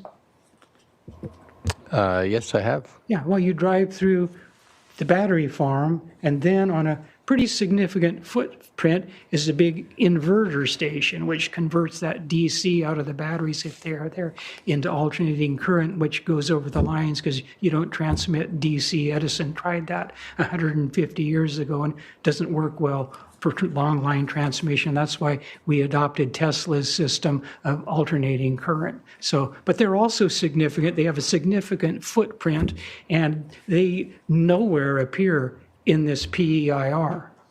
So I see that as a significant deficiency. Mr. Chair, Commissioners, so in terms of the footprint of a system or facility would be all the pertinent development. So it would be, if you're looking at permitting a 10-acre solar facility, it would be the 10 acres of that facility plus any other accessory development would be subject to that 10-acre footprint. So that it's not like you get 10 acres of solar plus another however large footprint of accessory development. It would all be limited to that footprint cap that was applied as part of the project. But there is a discussion, an analysis in the EIR of accessory equipment. It doesn't go into sort of the perhaps that level of detail as to specifically focusing on inverters, but it does discuss and consider the impacts of a facility that is inclusive of that pertinent equipment. Okay, last question. You said that before. Excuse me? You said last question before. Well, I came up with a better one. Okay, sorry. But no, just, okay, now, how about noticing? You're going to put one of these in, you're going to have batteries. And as Commissioner Martinez mentioned, there's a great deal of concern on part of the public about batteries. How are we going to be, if this ultimately gets approved, is implemented, are we really going to ensure that the public gets adequate noticing about batteries? I think many people here remember what recently happened up on the Napomo Mesa, where you have that solar plant near the sewage treatment facility, and just kind of inconspicuously in the black are a bunch of little white things look like cargo storage containers that many people who live up there were surprised to hear are battery storage and had a great deal of concern and were somewhat irate, and it wound up creating a stink at the Board of Supervisors up there. How are we going to ensure that that won't happen in this county if this moves ahead? Mr. Chair, Commissioners, so as I indicated previously, any Tier 3 or Tier 4 project would be subject to a conditional use permit, minor or major, which requires public noticing, a public hearing, CEQA analysis. So it's full discretionary process. Our noticing requirements already exist in our code for what the noticing must entail to satisfy those requirements in terms of project description and who it gets noticed to and the noticing placard. And so it would be subject to the standard noticing that would be applicable to a conditional use permit. There's legal ads, there's all sorts of noticing that goes along with any permit subject to a CUP. And for that same reason, there's also a lot of discretion that comes with a conditional use permit because there's findings that have to be made.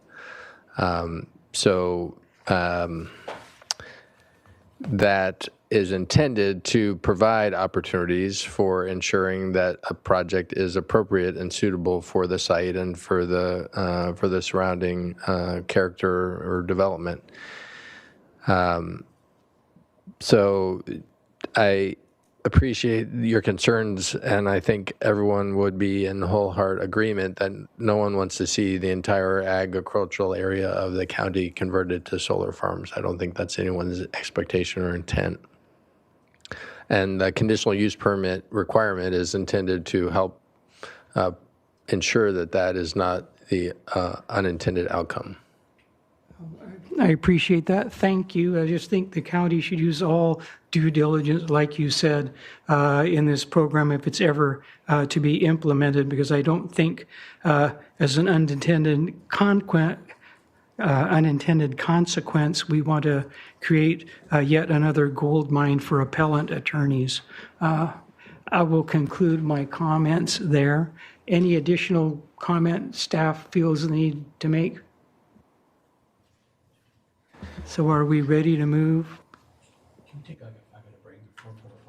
We will take a 5-minute break at the request of Mr. Wilson. Thank you. I was going to request 10, but that's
Welcome back to the March 11th hearing of the Santa Barbara County Planning Commission. At this point, we are ready for public comment. For those joining us online, raise your hand if you'd like to speak, just so we have an idea of how many speakers we have. We have to limit the amount of time each speaker has. We have at least 4 online, perhaps up to 5. 4 online. Okay, we will begin. Each speaker, we'll begin with those in person here. Each of you will have 3 minutes. We're going to start with Claire Weinman. Following her will be Mary Hayden. Good morning. I'm Claire Weinman with the Grower Shipper Association of Santa Barbara and San Luis Obispo counties. We've been involved since the first solar project in Cuyama, and actually just wanted to add that the original overlay acreage was based on estimates of the substation transmission capacity at the time, so that's where that 600 acres first came from. There's definitely a lot to unpack here today. Looking back to, I think it was 2019, we would have loved to see an option for on-site wind or cogen as part of this process in the original board direction, and we'll continue to advocate for that in the future. We'll also continue to advocate for agricultural on-site and premises use. I guess one question, and today come with mostly questions rather than comments, or a blend. But would this be included in the definition of on-site if there's a solar array on a separate APN than where the electricity will be used, like for a cooler? So just was thinking about that. I know some jurisdictions use the word premises. I'm not sure if that's something I've seen in the county as much as others, but just wanted to raise that. And then we do have concerns, as discussed, about the conversion of ag lands, especially on the flat valley floors. Flat farmland on the coastal valleys is exceptionally special and worthy of protection. And we also have significant concerns, like those shared, about the potential of battery fires and impacts to outdoor agricultural employees, soil health, and agricultural crops. Appreciate hearing more about the package today, and had a handful of questions about the proposed LUDC amendments. First of all, who is the solar use permit appealable to? And are other tiers also subject to the solar use permit?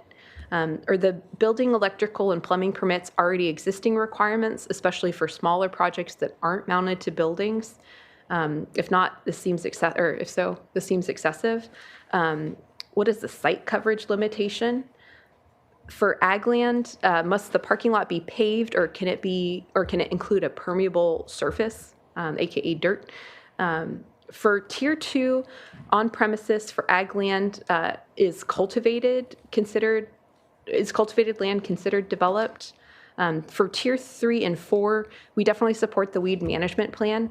Would also like to see that any products used be compatible with neighboring ag food crops, and there need to be adequate tools to control rodents, which can be vectors for food safety problems, and also feces from grazing animals. Would like to see that is an exclusion in areas with food crops.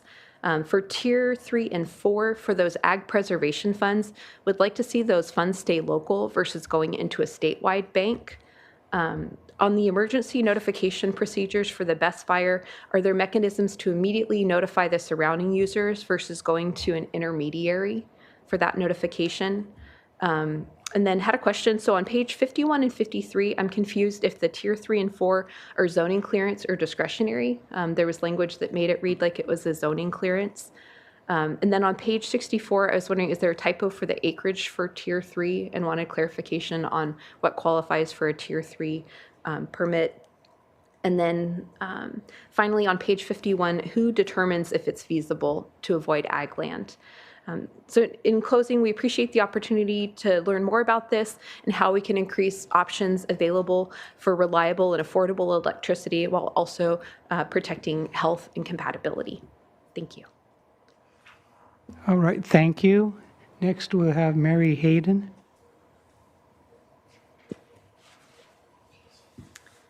Good morning, everyone. My name is Mary Hayden, and I'm a beef cattle rancher in the North County. My family owns and operates the Ted Chamberlain Ranch outside of Los Olivos. I also have more kind of needs of clarification versus specific comments. Wanted to say in the strategic energy plan, there were 20 sites that were found as potential sites for commercial ags or solar sites, and we were 5 of those. And so specifically, our property, if you are setting down or going down the 101 south, and you get off on the 154, soon after that, there's a Zaca Station Road. And if you go down maybe about a mile or two, probably about a half mile, our property starts there. I think it would be a great site. I guess my questions are specifically with the uniform rules limitations. It's saying that it could only be 10 acres, and the site that we would potentially want to use is a 65-acre plot. And per our Williamson contract, 25 acres of the 3,000-acre contract parcel is prime. And so I called the assessor's office, spoke to Ryan Fisher, who's the assessor on the questionnaire, and he said that those 25 acres are not specific to acreage, designated to specific acres.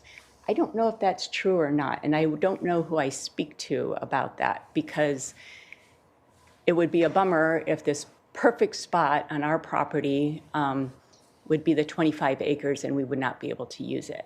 The reason why I say it's a perfect spot, it's up on a mesa, it's out of the view shed, which is hugely important for Santa Barbara County and the San Ynez Valley. People do not want to see the solar farms everywhere. But we also have a substation on our property, and so the feed could go directly into the PG&E lines, which is also probably a huge limiting factor for not having solar farms everywhere, because I don't know if there are PG&E substations everywhere. So my question is, how would I know what prime land definition is? How do I know what these 25 acres on our parcel is? And then my question also would be the Williamson Act contract itself. The parcel is 3,100 acres. The area that we'd want to use is 65.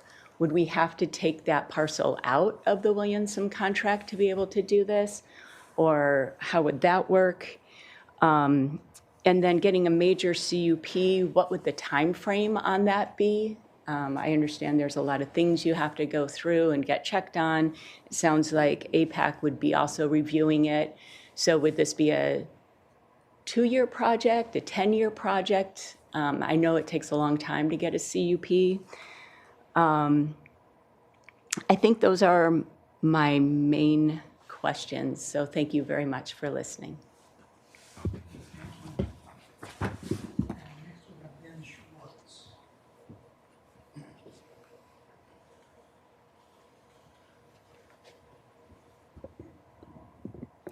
Good morning, Chair, Vice Chair, and Commissioners. My name is Ben Schwartz, and I'm the Policy Director for the Clean Coalition.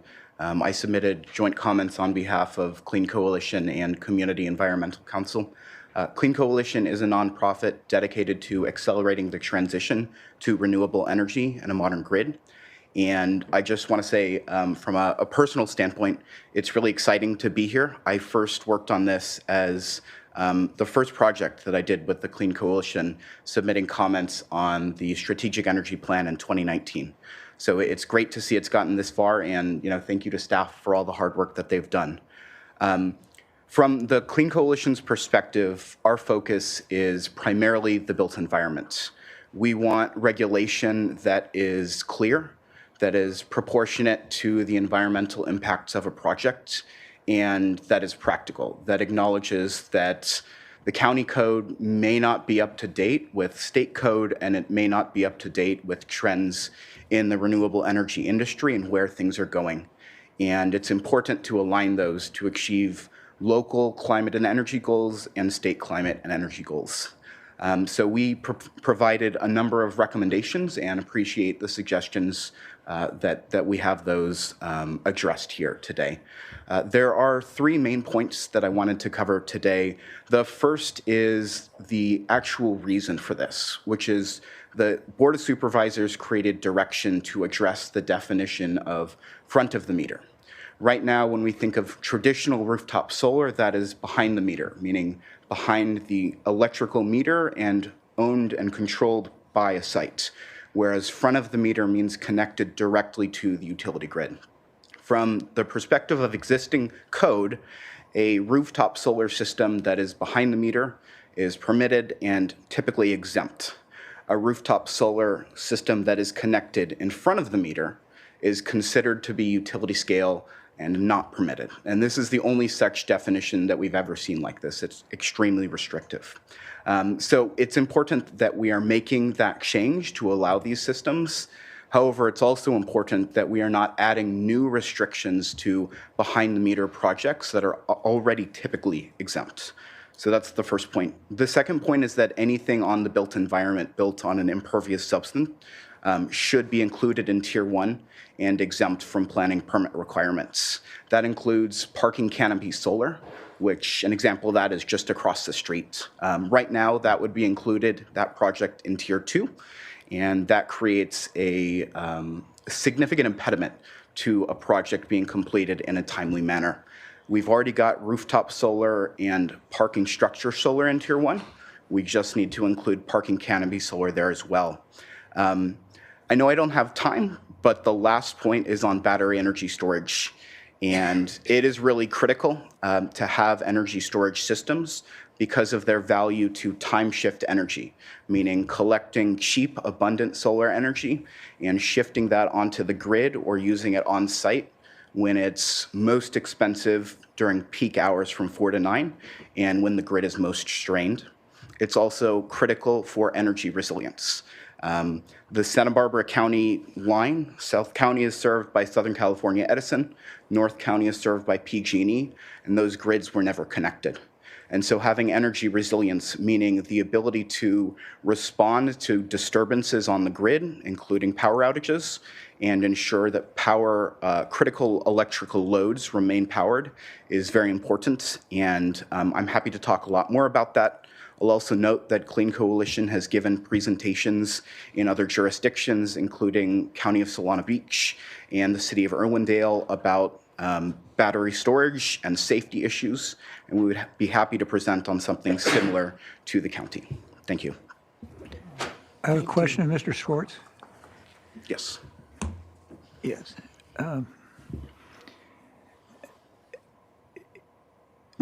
We sort of have an amusing process where we planning commissioners will ramble on and no one can understand us. And then we take the experts in our audience and we give you 3 minutes.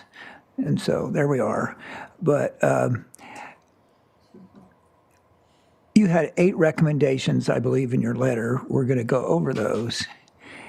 You've highlighted some of this, like the parking canopy. You closed with a discussion of the value of having battery storage. I get that. I think I agree with you.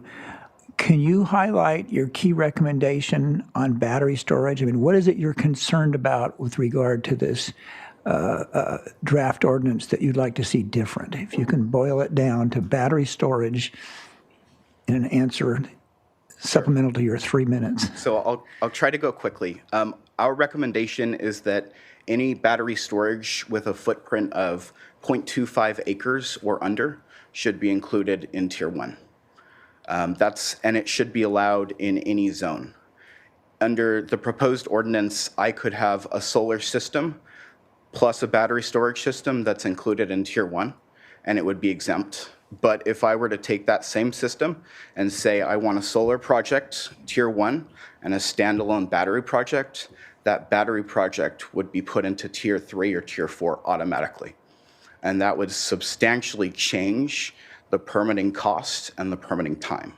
And it's worth noting, and the fire chief noted this, that there are already other sets of code. You have building codes, right? You have plumbing, you have inspections by the fire and you have other standards that already apply to battery storage.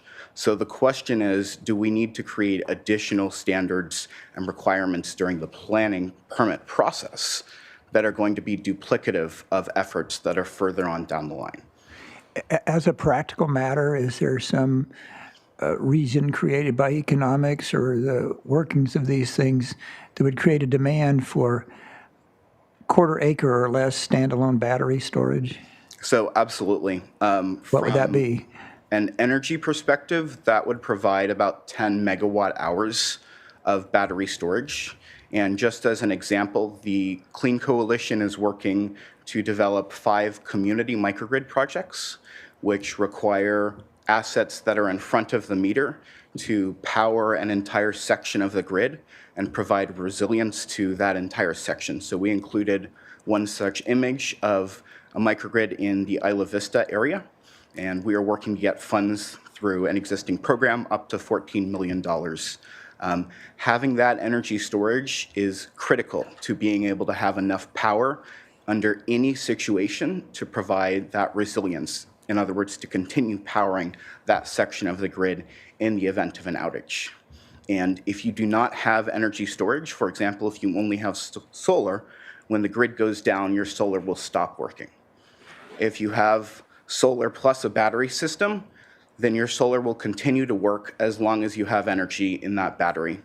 But if you have a microgrid, that provides an extra level of energy resilience.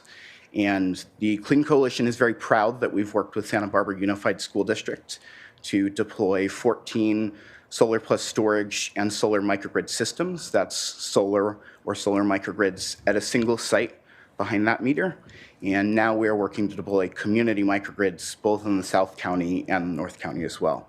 And you can't do that without having energy storage. What's a microgrid? Right, so a microgrid takes some sort of generation source, like solar in this case, it combines it with battery storage, and then it takes hardware and software controls. So you can determine if an outage happens and the rest of the grid shuts down, your microgrid forms what's called an island. And that island continues to function because of your solar and your battery storage. And you can also choose, are there certain critical loads that we need to prioritize to sustain? For example, the fire station, that would be your dispatch, so you can coordinate emergency response, and your pumps, so you can keep your fire trucks moving. And having community microgrids at the level that we are trying to work towards would ensure multiple days worth of power for the full electrical load within that footprint of the community microgrid. Okay, well, thank you, Mr. Schwartz. Thank you.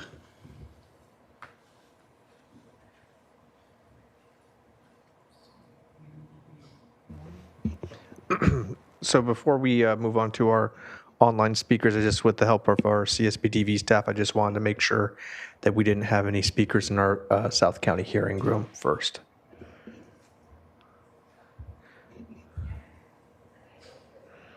This is Fire Marshal Tan. There's no public speakers here. Thank you, sir. Appreciate that. All right, moving on to our online speakers. And again, if you would like to speak, raise your hand. Our first speaker will be Isabel Stice, to be followed by Juan Lares, and then Deborah Williams.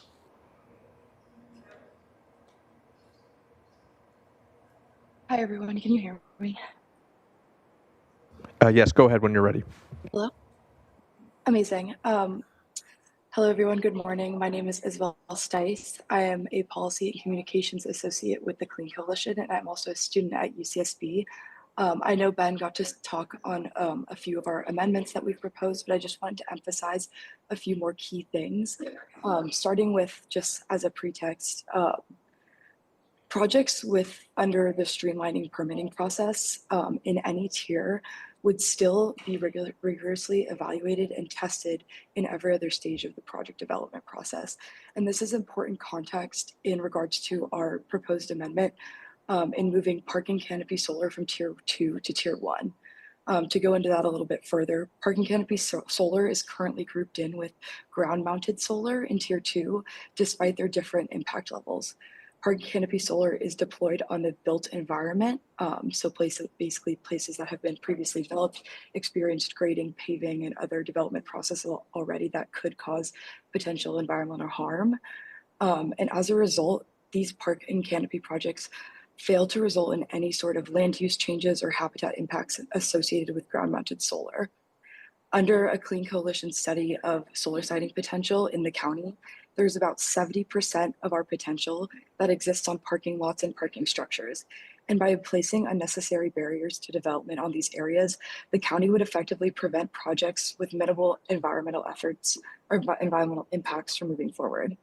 Although it might be said that permitting requirements under Tier 2 are relatively inconsequential, this statement would be relatively incorrect, as the additional financial and time costs associated with these additional burdens often can be the difference between the success and the failure of a project. I also wanted to go back to the first amendment that Ben had proposed on additional restrictions to behind the meter projects and just reemphasize that these projects don't require any planning permits. And the purpose of this ordinance is not to further restrict solar, but instead to enable front-of-the-meter projects or those utility-scale solar projects. And although the Clean Coalition understands the intent of the ordinance to streamline the process, this would be a step in the wrong direction, as it would induce those additional restrictions on those behind-the-meter projects. So we strongly urge the Commission to consider amending the ordinance to include explicit language that exempts behind-the-meter projects from any new stringent requirements. I want to reemphasize that the Clean Coalition is in support of the goals to allow front-of-the-meter solar development throughout the county and establishing a streamlined set of permitting requirements. But I would strongly urge the Commission to consider these amendments in order for the ordinance to properly achieve these goals and for our county to be able to efficiently move forward in its renewable energy goals. Thank you for your time. Thank you. Our next speaker will be Mr. Lares, to be followed by Deborah Williams and then Anna Citron.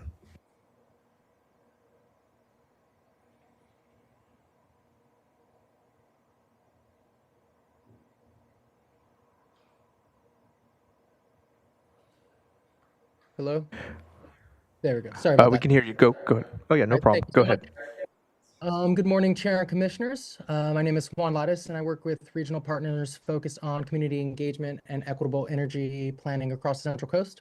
I first want to start by thanking you and county staff for the work that has gone into updating the solar ordinance. Creating clear and more practical pathways for solar and solar plus storage projects is an important step if Santa Barbara County wants to meet its energy, economic, and climate goals.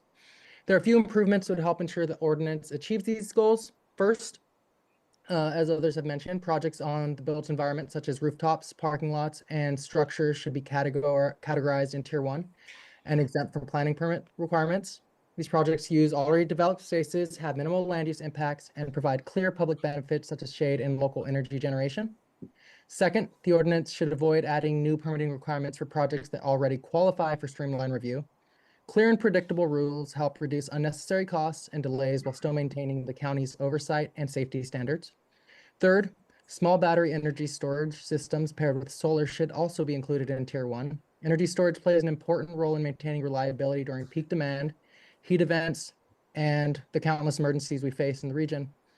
Santa Barbara County's grid is relatively constrained and vulnerable to outages and disruptions. Expanding responsibly sited solar and storage can strengthen local energy resilience by allowing more power to be generated and stored closer to where it is used.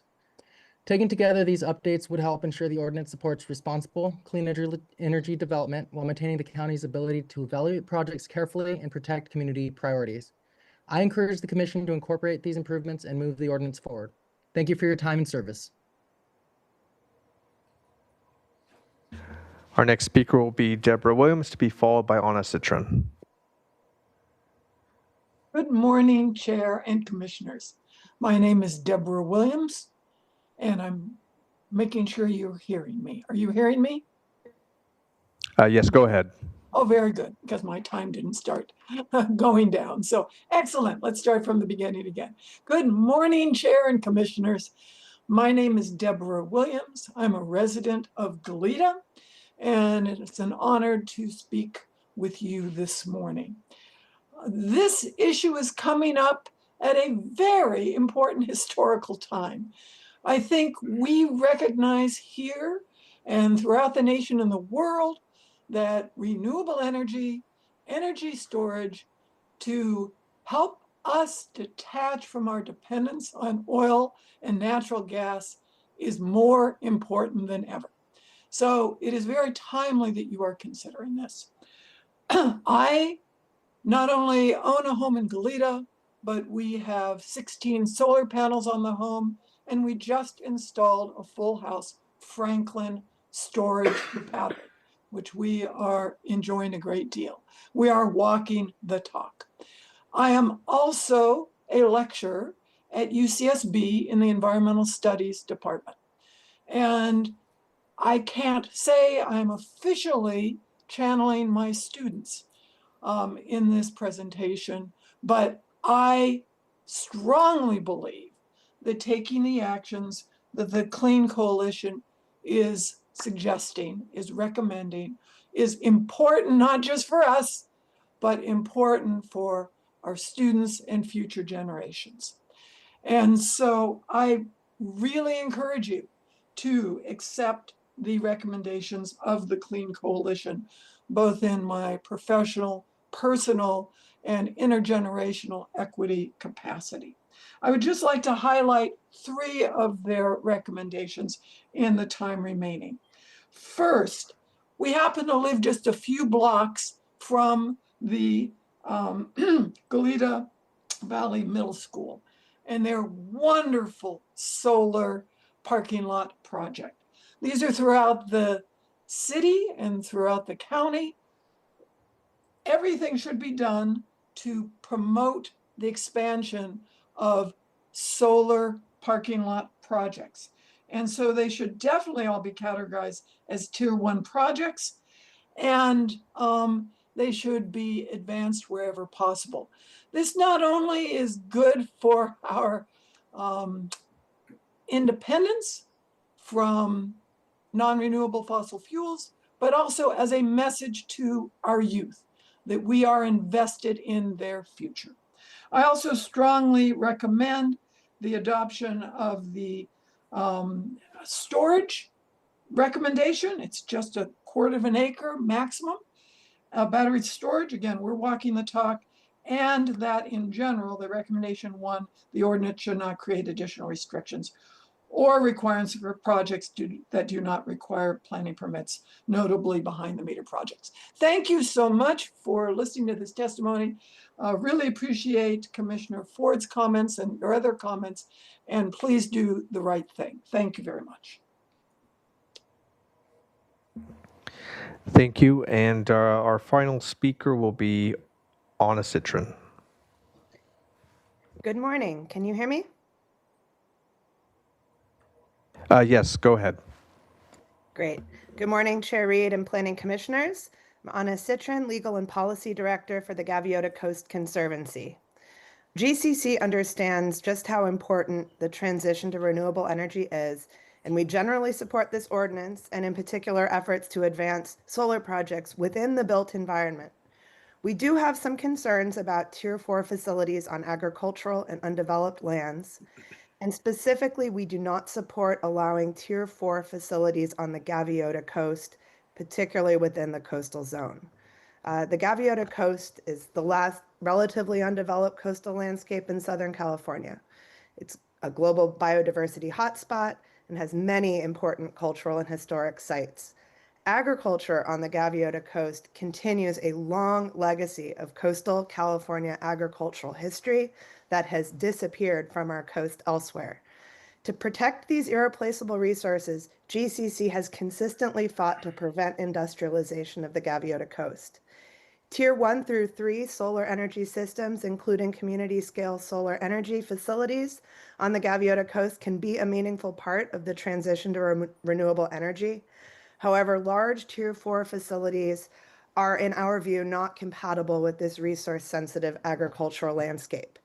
The Gaviota Coast Plan struck a delicate balance in articulating what a future enabling ordinance for renewable energy projects on the Gaviota Coast should allow, resulting in Gaviota Coast Plan Action TEI 7, which calls for an enabling ordinance for community and utility scale wind projects, but only community scale and not utility scale solar. We raised this issue at each public comment opportunity on this ordinance and the PEIR, but the package before you today does not include an option to exclude the Gaviota Coast Planning Area. The EIR does, however, identify an environmentally superior alternative that disallows Tier 4 facilities in the coastal zone throughout the county. Adopting this alternative in lieu of the proposed project would only reduce land available for utility scale facilities, meaning Tier 4 facilities, by 8% in the EIR, and would substantially reduce many of the Class 1 impacts and appears readily feasible based on the EIR. We respectfully request that the Planning Commission take one of two actions to protect against industrialization of the Gaviota Coast. Either approve the ordinance with a change disallowing Tier 4 facilities within the Gaviota Coast Plan area, or approve alternative 3. Thank you very much. Appreciate your consideration of this important ordinance. I have a question for Ms. Sidron, Mr. Chair. Oh, Commissioner Park? Yes, I have a question for you about something very specific. Los Flores Canyon, where the processing facility is. Many years ago, I was at a site visit there, and I asked a simple, innocent question that has ignited a controversy that's been behind all of the oil controversies since then, and that was, how many GHGs on an annual basis are emitted by that cogeneration facility? And the answer was over 300,000 metric tons.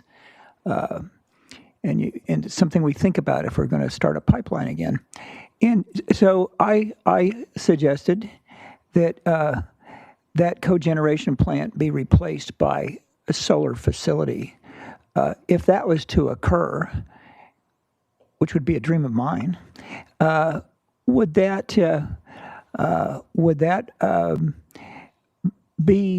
violate what you suggest this should happen in this ordinance, that kind of facility could not occur at Los Flores Canyon? Thanks for bringing that up, Commissioner Park. That was something I was not aware of in terms of the suggestion to convert an existing highly impactful facility to a less impactful renewable facility. And I think in theory, we would be supportive of that effort, and how to accommodate it within the framework of this ordinance would be a question, perhaps a carve out for existing industrialized facilities. Does that answer your question? It does. You just see that nothing's as simple as it seems, and that sometimes by saying, well, we don't want this use in this particular area, it actually can increase the environmental damage, not lessen it. All right, thanks. Thank you. So with no more speakers? Ms. Citron was our last speaker. Okay, so with that, do we have any responses from staff relative to the public comment? Mr. Chair, Commissioners, I know there was a previous request to walk through the recommendations from the Clean Coalition's and CEC's letter, so prepared to do that. But besides that, just a couple questions that I heard. Some of them came pretty rapid fire, so I couldn't really absorb them. But a couple clarifications. Mary Hayden was asking about contracted land, and the regulations are by the type of contract, not by whether there's like prime soils. So in the case of a large ranch, that would be a non-prime contract, so you'd be permitted up to that 10% or 100 acres allowance, which sounds like would accommodate that type of project that was being considered. And then I think Claire Wyman had a question about what's considered on-site versus off-site, and if you had it on a separate parcel serving, like say a cooler next door on a separate parcel, would that be considered off-site? And again, I think we don't necessarily define on-site or off-site from a parcel perspective, so you have to look at like what its intended use is, and if it's clear it's all part of the same operation, it just happens to be on a separate parcel, I think we would likely consider that to be for on-site use. And so otherwise, I think a lot of what we heard kind of would be covered by walking through the Clean Coalition recommendations and requests. So if you'd like me to jump into that, we can do that. What do we feel? Do we want to do that now, or would it be, I'm almost getting to the feeling that this needs to be continued so staff could contemplate and incorporate this, or what are your feelings? Mr. Chair, Commissioners, my preference would be to talk through that now, and then certainly a continuance is if that's what you'd like, is appropriate, but we always prefer continuances with clear direction and something to come back with. So I prefer to walk through some responses, and if that triggers any considered text changes or changes to the project before you for your final recommendation or action, that would make our lives a lot easier. So that would be my Well, preference. if that's your wish, I would think I would be fine with that. I notice Commissioner Park has his light on. I need to hear it now today. I think Commissioner Ford does too. proceed. I just want, if I may, make, Commissioner I'm all for Martinez. hearing what's going to be done right now, but I'm going to be honest with you is that as I hear these things coming at me, I can't say that I'm just going to take it all in and make a decision based upon that. That's going to have to be contemplated. So I welcome everything, and then it probably, to me personally, I would think that I would follow up with questions later on down the road, which is instead of being in the hot seat here in front of everybody, trying to get some understanding of it and come back with some true deliberative remarks in regards to it. But I just wanted to say that out loud. Okay, thank you. So, Mr. Tuttle? So as was indicated, the end of their letter identified 8 requests or recommendations. So I'm just going to walk through those, and feel free to interrupt me. So the first one is the ordinance should not create additional restrictions or requirements for projects that do not currently require planning permits, notably behind the meter projects. So as was discussed, the current regulatory framework puts solar projects kind of into 2 buckets. There's utility scale, which is basically anything that's not for on-site use, regardless of the size. And then there's sort of personal use or on-site use, regardless of the size. And one is exempt, and the other is only allowed in the Cuyama Valley 600-acre overlay. And let me just make one minor correction. In the coastal zone, things are a little different, which is any freestanding ground-mounted solar project in the coastal zone requires a CDP currently, and that would continue to be the case. So in the coastal zone, we're not increasing the current permit requirements for ground-mounted freestanding solar. In the inland area, we are proposing to establish through our tiers some structure to what would be allowed. And, we were criticized, we've been criticized as an agency from the get-go of the odd way in which we currently regulate solar, which is by putting everything that's front of meter into the utility scale category and everything behind the meter into the personal category. So in sort of response to that criticism and feedback, we have moved away from that. and to focusing more on the land use as opposed to where the energy is going. So we've created this tiered structure based on size as a way of providing some structure and clarity in terms of what's allowed in the different permit levels. So what we attempted to do with Tier 1 is to create a framework that would allow for an unlimited amount of rooftop or building integrated solar, so there's no size limit to be exempt under Tier 1. And that rooftop or building integrated solar can be used for front of the meter, behind the meter, we don't care. Most of those will likely be behind meter, but it doesn't have to be the case. We've moved away from that. For ground-mounted or freestanding, we have established a half-acre cap to be considered Tier 1 or exempt. We determined the half acre to be an appropriate amount that would accommodate most on-site uses, particularly when you can add or supplement that by roof-mounted or building integrated. If your commission or the board wants that cap to go bigger, that is certainly within your discretion, but that was the amount that was identified, say, to accommodate a residential use or other on-site uses. The Tier 2 category was specifically created to provide try to accommodate what we have been seeing a lot of, which are like these solar canopies over parking lots. We've seen a lot of schools incorporate those, businesses, government agencies that we can see across the street. So we created that Tier 2 to accommodate that.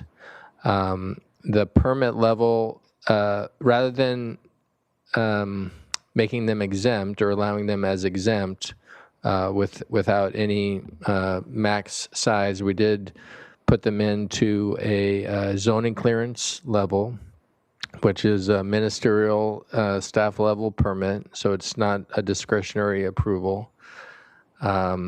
We have put up a 5-acre size limit, which was selected based on feedback to accommodate something like a microgrid. You heard from a Clean Coalition about the microgrids that they're developing mostly on the built environment. So 5 acres would accommodate those types of systems, as well as projects that you see around the community. And again, that would be a Tier 2 zoning clearance approval process. Again, if your commission or the board wants to capture that within the Tier 1 framework without a size limit, there's certainly the ability to do that, or restructure how that's arranged. We can certainly consider that. But that was a framework to try to create some structure, some upper limits, and to distinguish between what are really for on-site personal use versus a Tier 2 project can be for on-site or off-site generation. We don't distinguish between it. We've kind of moved away from front of meter, behind a meter, and are just focusing on the project size and scale.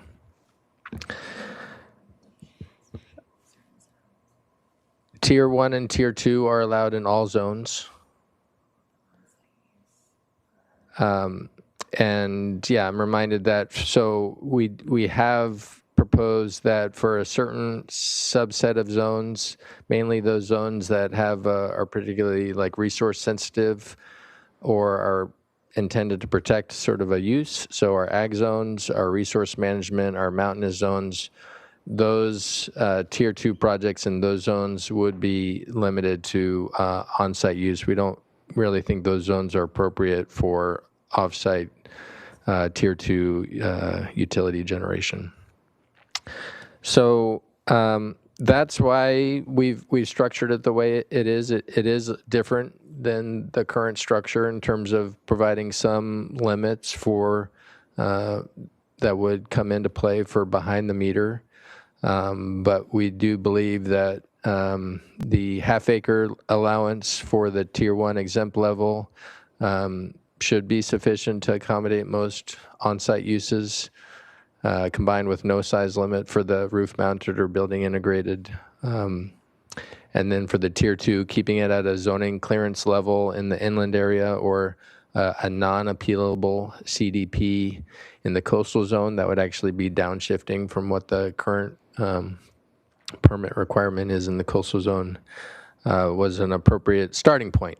Again, this is all open for debate, and that's why we have these hearings. So if your commission and the board want to take a different approach or establish different limits or consolidate those tiers, that's certainly something that we can explore. So scroll down, that's not the, scroll down to the end. Keep going.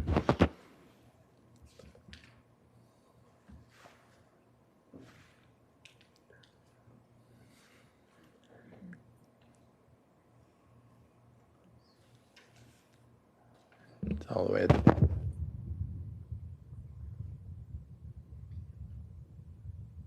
Keep going.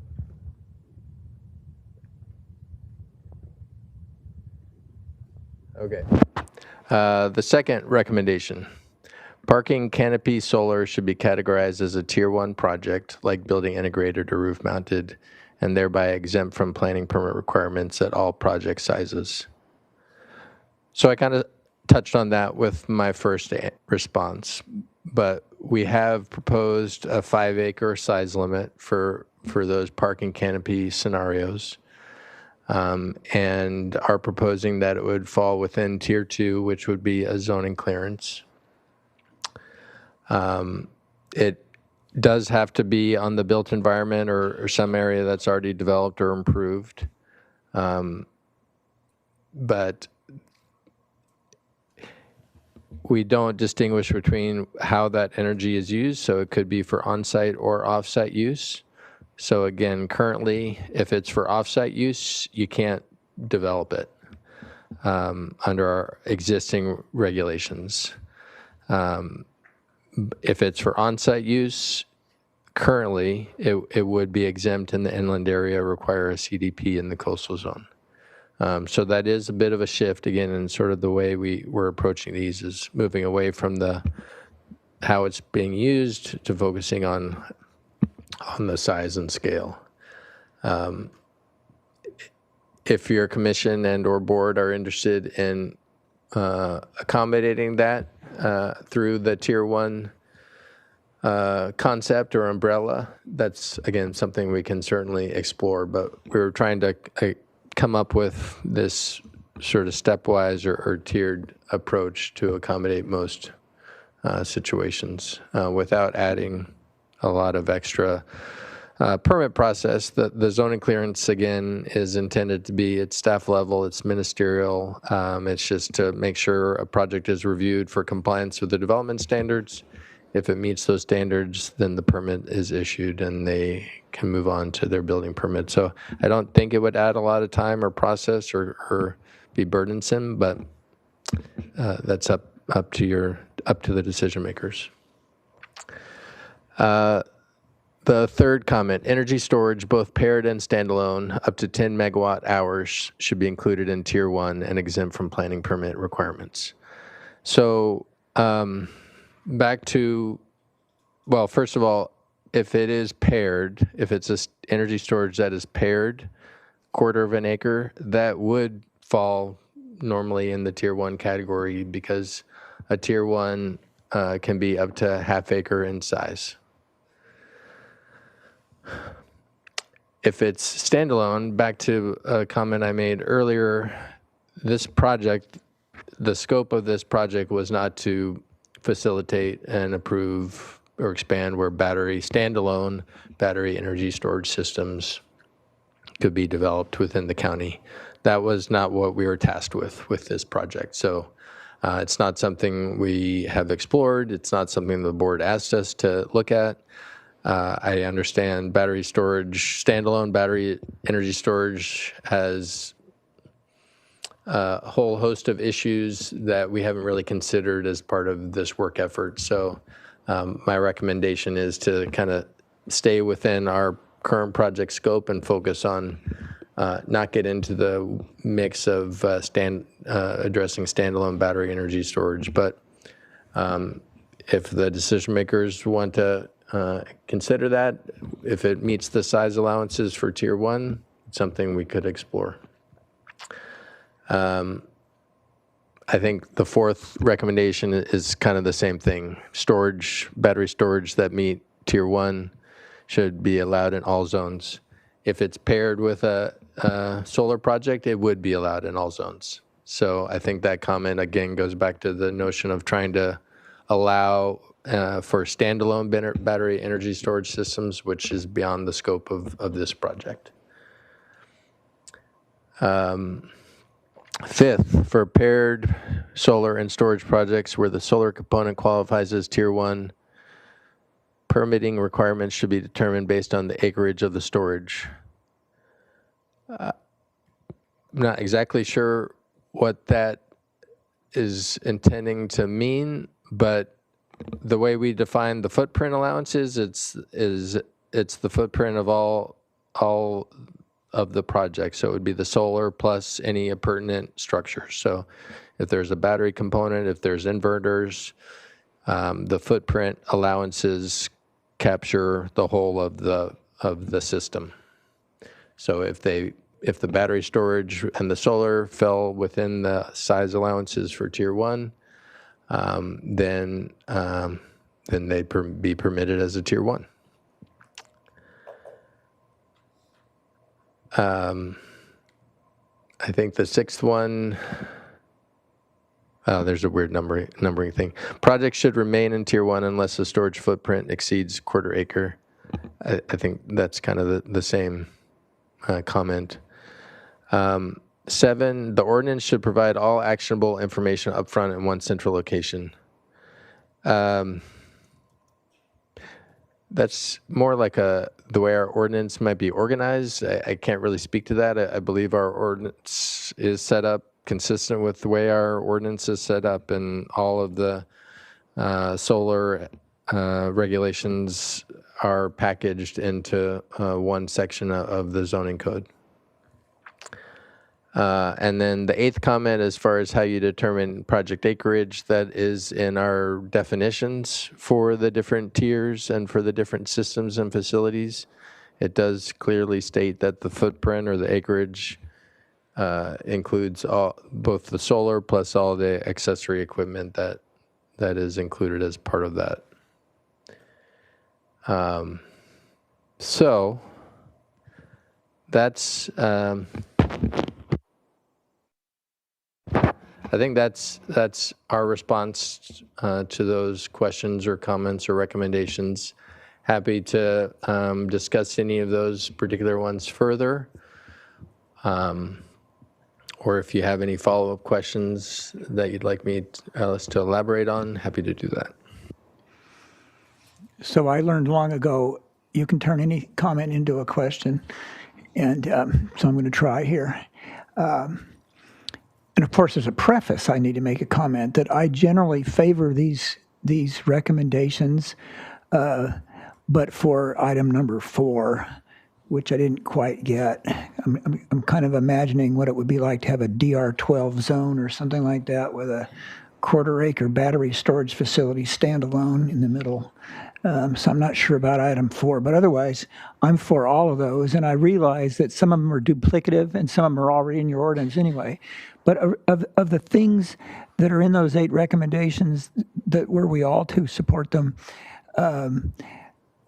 that might be included in the ordinance, is that something you do right now, or is that something you need a continuance to do? Commissioner Park, through the chair, we would need a continuance. Okay, well, I'm in favor of that anyway. All right, that's my question. Commissioner Cooney, I'm sorry Commissioner Park stepped in front of you. It's all right. Okay. It's happened before.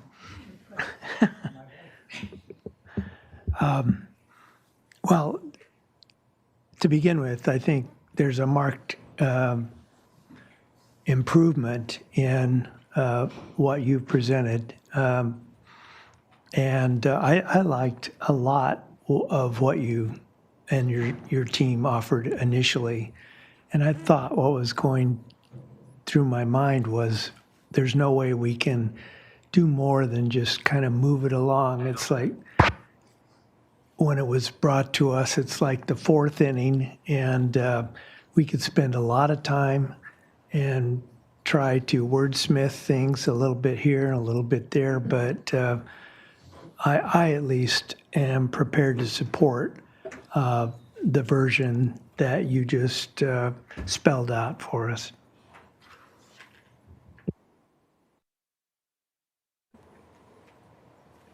Does that mean you support incorporating Clean Coalition's pointers or the whole thing? How would you describe what you did? I mean, I realize you could call it different things, but to me, it was modifications of what the staff report started out with and what was commented upon by the public speakers. So, you know, if we don't accept some version here, I don't know that we're helping the process along. Commissioner Cooney, through the chair, I guess I would characterize my responses as not necessarily proposing any changes to the package that was before you, but just providing some rationale or thought process as to why we did what we did. If your commission is specifically interested in incorporating any of the recommendations from the comment letter, then we'd be looking for that direction. But my responses didn't necessarily offer up anything. It was more just answering questions. Yeah, just one more thing. Yes. So, Mr. Tuttle, standing on the precipice of moving this along, you would ask us to continue this to a date certain in the future and come back with additional thoughts and modifications, or what's the purpose of the continuance? That's correct. I would ask for a continuance with hopefully some specific guidance from your commission as to what, if any, tweaks you'd like us to consider to the set of ordinance amendments that would respond in part or in whole to what you've heard today. And then we would, depending on what you're asking or what you're interested in, we could decide how much time we would need in order to regroup and come back. All right. Thank you. I would support incorporating many of the public comments we received, including the comments from Clean Coalition, perhaps with the exception of number 4, which is, I believe, what Commissioner Park had mentioned. I sympathize with number 7, but as you said, it refers to the way most of these ordinances are organized. I think they're trying to say it's confusing, and I'd agree, but we're not going to upset the apple cart and rearrange the way you conduct all of your business. So I'll sympathize on that one, but no, don't move forward on it. One question I have, I'm looking at the proposed alternatives. Okay, alternative 3, they call it the environmentally superior alternative. While I support the Gaviota Coast Conservancy's position and City of Carpinteria's position, I don't know who decided to call it environmentally superior, because I would not want to support that and leave our Williamson Act controlled lands unprotected. So is there some way of crafting perhaps a hybrid? One question. Okay. Mr. Chair, Commissioners, yes. So the way alternatives work is the EIR looks at a range of alternatives and evaluates them against the project. The reason that alternative 3 was considered the environmental superior alternative over alternative 2 was just sort of overall on balance, it reduced more impacts than alternative 2 did. But it doesn't necessarily mean it's a better alternative than alternative 2. It's a different alternative, but we've done it in the past of creating hybrid projects that incorporate bits and pieces from different project alternatives. So long as you're not really coming up with anything new that wasn't evaluated in some way within the EIR, you're able to kind of pick and choose and select bits and pieces from different alternatives. So you could combine, theoretically, both alternatives or Yeah, all right. bits and pieces. And not to be facetious, if I did live in Goleta or somewhere, I would think 3 was the environmentally superior alternative. Living up here, I think a little differently, but everybody needs to be accommodated, and I can certainly appreciate, given the zeal of the objections we get every time we look at any kind of development on the South Coast, I appreciate their point of view. Okay, but so with respect to alternative 2, I have a question. It says, in total, under alternative 2, tier 3 and 4 facilities could be located on approximately 285,691 acres of Williamson Act controlled land. Now, I will pose to you a mathematics problem.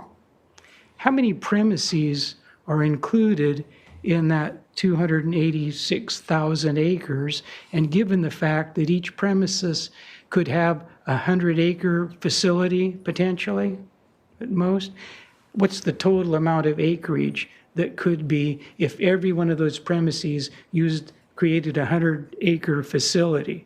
Now, what I'm getting at is not a math lesson. I'm just wondering what that would yield in terms of total acreage of photovoltaic.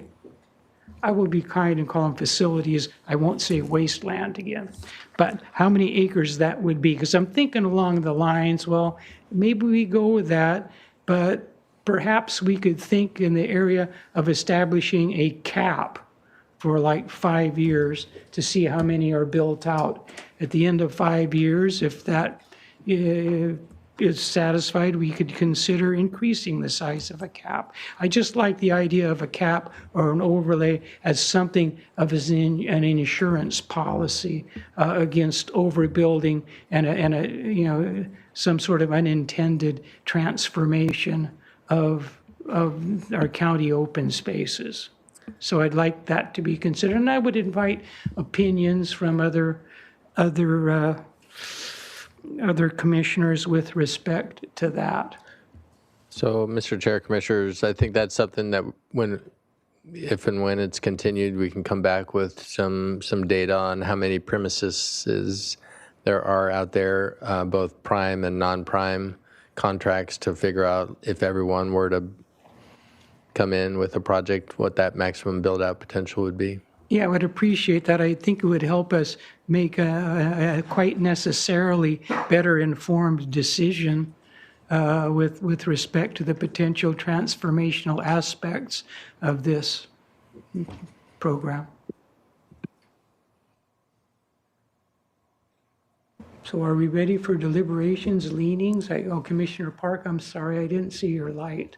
Well, I'm always ready for deliberations, and I think we've kind of, from your comments, oozed over from questions into deliberations. And everybody's had an opportunity to ask questions, so let's do deliberations. And I want to make a general comment or two about some specific concerns of mine, and then I want to make a motion for a continuance, which I think, from what I've heard from the various commissioners, at least 4 commissioners are ready for a continuance, if not 5. And so let me go ahead. There's an irony here. I think a general purpose of these solar installations is to reduce GHGs and those kinds of things that come from hydrocarbon energy production. But part of the irony is if we put massive utility scale projects on rangeland we're extinguishing the external benefits that all of us get from rangeland. The owners don't get them, but we get them. And that is the open space, the habitat, but especially the carbon sequestration. And that's, since this has been going on since 2014, and here we are today talking about an ordinance that shows how quick we are at the county to respond.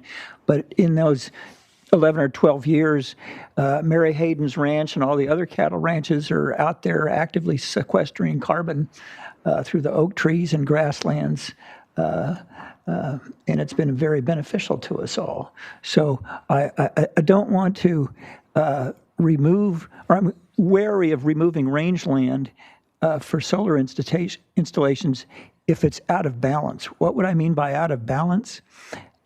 Every day we open up the papers. Well, you don't open up the papers, you look on the internet, and you read about the tremendous demand for additional energy created by, a few years ago, it was cryptocurrency. And since our current administration makes a lot of money on cryptocurrency, we probably will keep seeing that. But there's also tremendous amount of energy demand, and companies are specifically requesting plants for it, for artificial intelligence large language model training. And gosh knows where that is ever going to wind up. I mean, it can be huge and huge amounts, and they'll soak up agricultural land with solar generation. I think it's something to think about. So do we really think that out of 700,000 acres in agriculture, we're going to lose a giant portion of it to utility scale solar? We don't have enough to know. We really don't. So I do favor looking into, should we have some overall limit so that this county doesn't become the place, like it was going to be the place for cannabis, and we become the place for AI, LLM, solar generating facilities? Or do we say, hey, maybe if we have 15 or 20,000 acres of it that's distributed appropriately, that's okay. But we should at least think about that. I don't want to be the guy that sits here on the planning commission and has to answer the questions 10, 20 years from now if we've destroyed agriculture. And I'm also concerned about the distribution over agricultural property. Mary Hayden spoke about where on their 8,000 or 9,000 acres it would be appropriate to have one and how it would fit with what parcels. And I know that ranch pretty well, and I kind of see it. I don't see 8,000 or 9,000 acres of solar there. I don't see how you could do it, but you've got the right spot. There you go. But I'm very, very concerned about our limited supply of row crop land being converted into to solar. I almost want to think about the same overlay we have for AEO, that we have that for solar. I mean, I would want to think about that. And because I want to think about this stuff some more, I do want to have a continuance. We need it. I would hope that you could look at the idea of an overall cap, what would be in the ballpark, and if we could be more specific on how we distribute these utility scale projects over our inventory of agricultural land. And I'd also ask, this I'm giving you instructions, that you incorporate the Clean Coalition recommendations, with the exception of number 4, and knowing that some of those things you think you've already covered in the ordinance, but I certainly know on items 1 and 2 and some of the others you have not, and they'll need to be worked in. So I will move for a continuance to the date that Mr. Wilson will tell me makes sense. And maybe he'll want to take a minute or two and take a break and talk to Mr. Tuttle about that.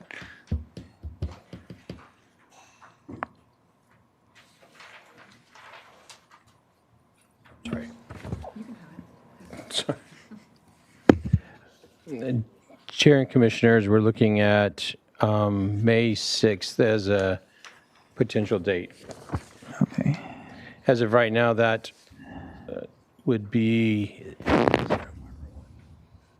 located in Santa Barbara due to this this particular room being reserved by another entity. So May 6th would be in Santa Barbara. And I've developed pretty good antennae over the years of knowing when the board wants something right now and when we can help them out by taking the time to further consider it. I know I started my first day in the Planning Commission was the cannabis ordinance, and they needed that draft done by 5 o'clock that day. And I wished I hadn't given it to them. But we don't have something like that here, right? I mean, no. Okay, you'd be telling us. So that's my motion. May 6th, can you do what you need to do by May 6th? Yes, Commissioner Park through the chair, May 6th. We could probably come back April 29th, but May 6th is fine. Oh. Well, they're both Santa Barbara, but let's just stick with May 6th, and that should be sufficient. I do have, if it's appropriate, a couple clarifying questions. Was there a preference, Mr. Wilson, to April 29, or I guess I wasn't listening? No, Commissioner Park through the chair, we were just looking at locations, and those 2 dates are Santa Barbara. If there's a desire to have it in Santa Maria, then May 13th we could have that in Santa Maria, but I don't know if it matters. So May 6th would be more efficient in bringing this back. I just want to be aware of the location. Well, with respect to location, I think that this is something that the whole county would weigh in on, and we've given North County a chance to weigh in on it conveniently here, and we should probably give South County the next round. So I would lean towards putting it in the South County.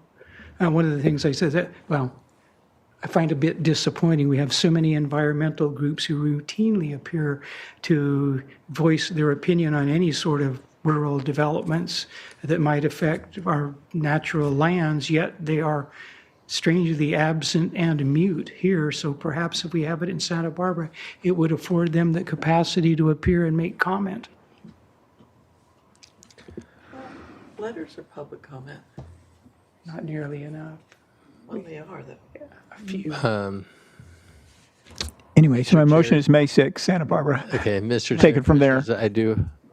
Could I ask just clarifying also? Yes. To clarify what your recommendation for the continuance is, are you recommending that the continuance be done so that these recommendations from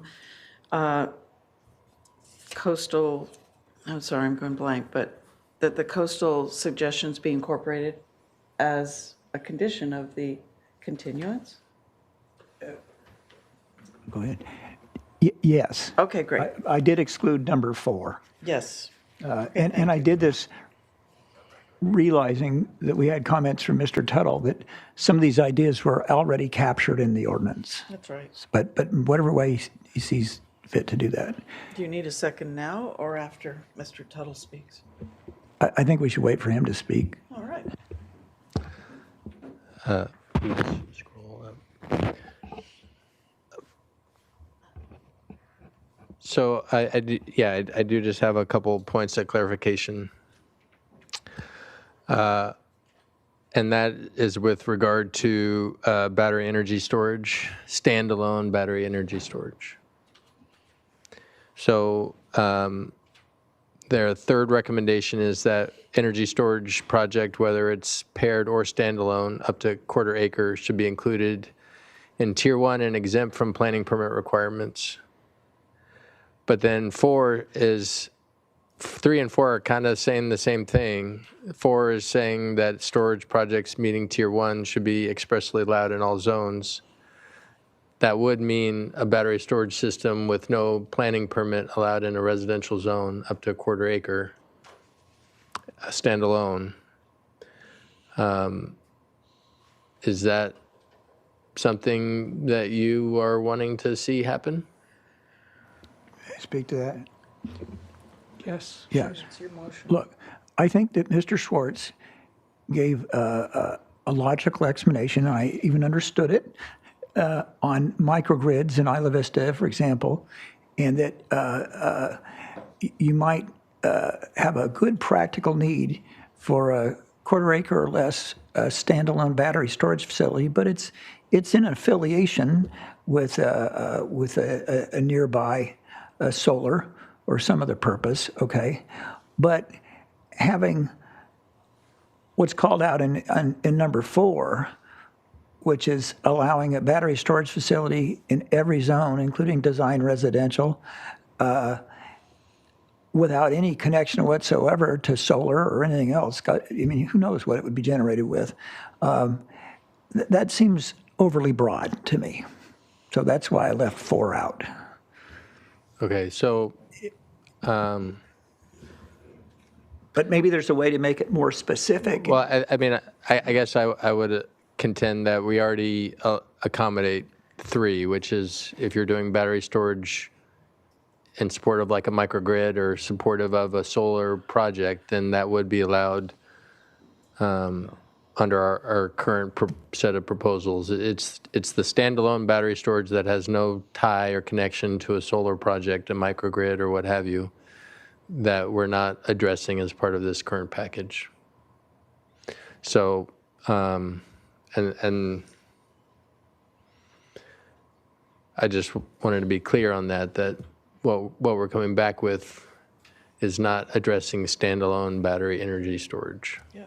You know, none of us here on the commission have the command of the ordinance you have and what's needed to really meaningfully comment on that. So that's where I'm looking to you to try to incorporate these recommendations. If you come back and say, hey, we've already got it in there, here's where it is, I'll be satisfied. Okay. But I can't here at this time, and I don't think anybody else can, say yes or no. We'd have to laboriously go through those things and determine it. We'd probably never come to a determination. And so some of these things will be relatively simple to do. I think the parking canopy solar, that's one that clearly there needs to be some change. And I look for you to taking the time to review these things and see if you need to incorporate others or make them more clear in the ordinance.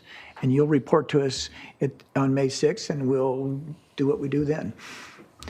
And it's also like anything else at the Planning Commission. We may give you very clear instructions and a tentative decision, and after 2 months go by, and our brains don't remember anything that we did, or maybe we've just changed our minds, and we come up with a completely different motion, and that happens. You know that. Thank you, Commissioner Park, and through the chair. And then I guess the last clarification or question, I did hear some that you'd like us to explore sort of an overall cap and come back with some information that might support consideration of that. Did you want us to do anything with regard to the project alternatives? And, you know, you heard from Gaviota Coast Conservancy preferring alternative 3, or at the very least prohibiting tier 4 within Gaviota Coast or coastal zone. Did you want us to come back with any additional information on some sort of hybrid alternative or anything of that nature? I like either a hybrid or a carve-out. I appreciate all the concerns that we've heard so many times about any sort of development on the Gaviota Coast. I appreciate Ms. Citron's input on this. She is obviously an environmentally oriented organization who actually did appear to make a comment. I appreciate that. We should, I believe we should accommodate that, as well as wishes of City of Carpinteria and avoiding tier 4 on the coastal zone. But at the same token, I want to ensure that our inland areas are also protected as an alternative too. So I think what I'm asking about, look at it either way, either a blend or a carve out of the 4 in the coastal zone. Either one. I similarly appreciate the input of Mr. Schwartz and Clean Coalition. Okay, Mr. Chair, Commissioners, understood. I think what we might come back when we return is maybe some options for your consideration.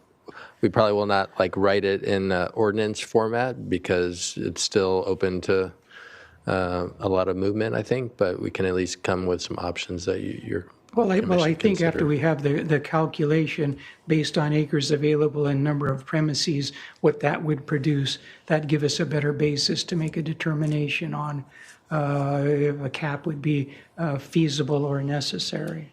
You know, I don't want to limit so much that we don't wind up generating any electricity at all. Right. If you go back to that map that we had up, if we took out all ag properties, we'd end up with very little solar capacity. So I think that would be contrary to the board's direction. Doesn't mean that a cap might not be, an overall cap might not be appropriate or some additional limits, but understood. Thank you. So could Commissioner Park. You know, I would like you to think about where, if there is a cap, where it's distributed among the agricultural properties. You know, I think I don't want to see it all in one place. And I'm not sure it all needs to be on rangeland. Probably most of it will be. I don't really want to see it soaking up prime row crop land if we can avoid it. So I'd like to hear what staff thinks about this. And I'm going to think about it myself and talk to agriculturalists over that next 2 months. And then specifically on the suggestion by the Gaviota Coast Conservancy about excluding Tier 4 utility scale in the Gaviota planning area. I think that's overbroad, and I explained that in my question.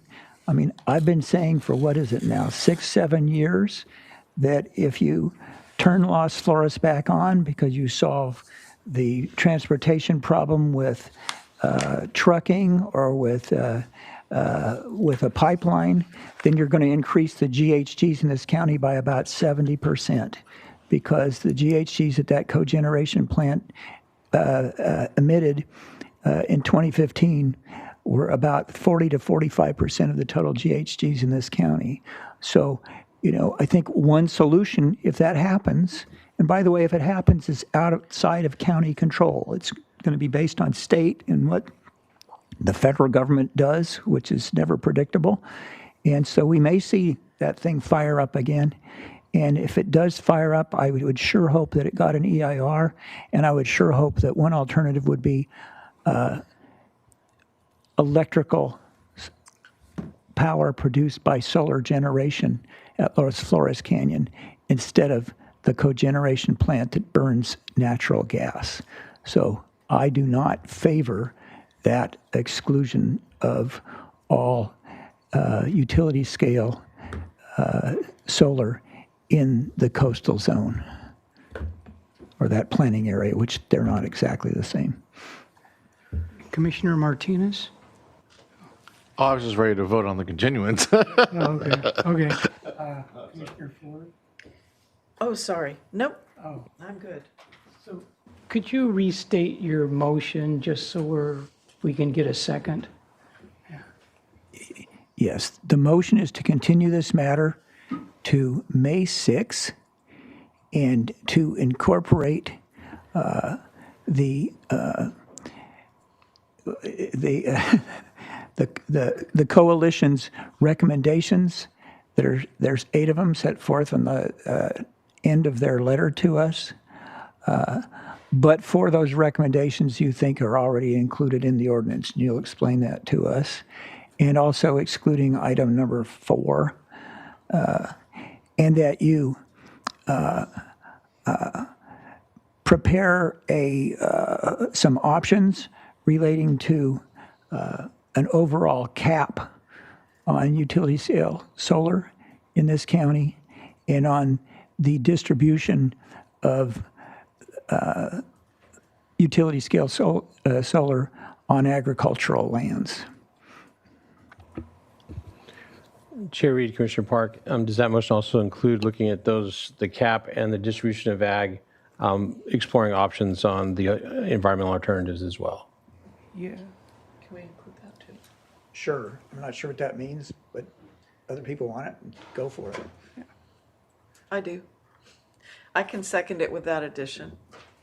Okay, my thing, I would support that. I think 2 of the points that Commissioner Park brought up that I was very concerned with and kind of revisited during my presentation were size, how much of the county do we want transformed, the cap, and where, the placement, which he covered in his motion. And I would also support having that meeting in Santa Barbara to afford, as I said, the opportunity for the many environmental organizations that always weigh in on every project on the South Coast, to give them a chance to, on a project like this, which has such potential for transformation and effect on our natural sites in the county, give them a chance to comment if they have any concerns about the potential damage, or on the other hand, in support of it. So I would invite them. I'm a little disappointed none of them have shown up thus far. So perhaps if we're in their home, that's fine, but I would support that motion. I'll say I would support the motion, but I would also add that I, just being one of the 5 commissioners, I will email you suggestions in regards to it, because I think every commissioner wants to convey to you their concerns, and I think going through all our interests or our concerns may be voluminous in time, but I'm all for the continuance. Thank you. Any further comments? Are we ready for a vote? Sure. Let's do a roll call. Mr. Villalobos? Commissioner Cooney? Aye. Commissioner Ford? Aye. Commissioner Park? Aye. Commissioner Martinez? Aye. And Chair Reed? Aye. Motion passes 5-0. I want to thank staff for the good job today. This is tough stuff to be covering. Absolutely. And I also want to thank those who did come and comment, because I think your comments were great. I really appreciate them. With no more business, I will find us adjourned.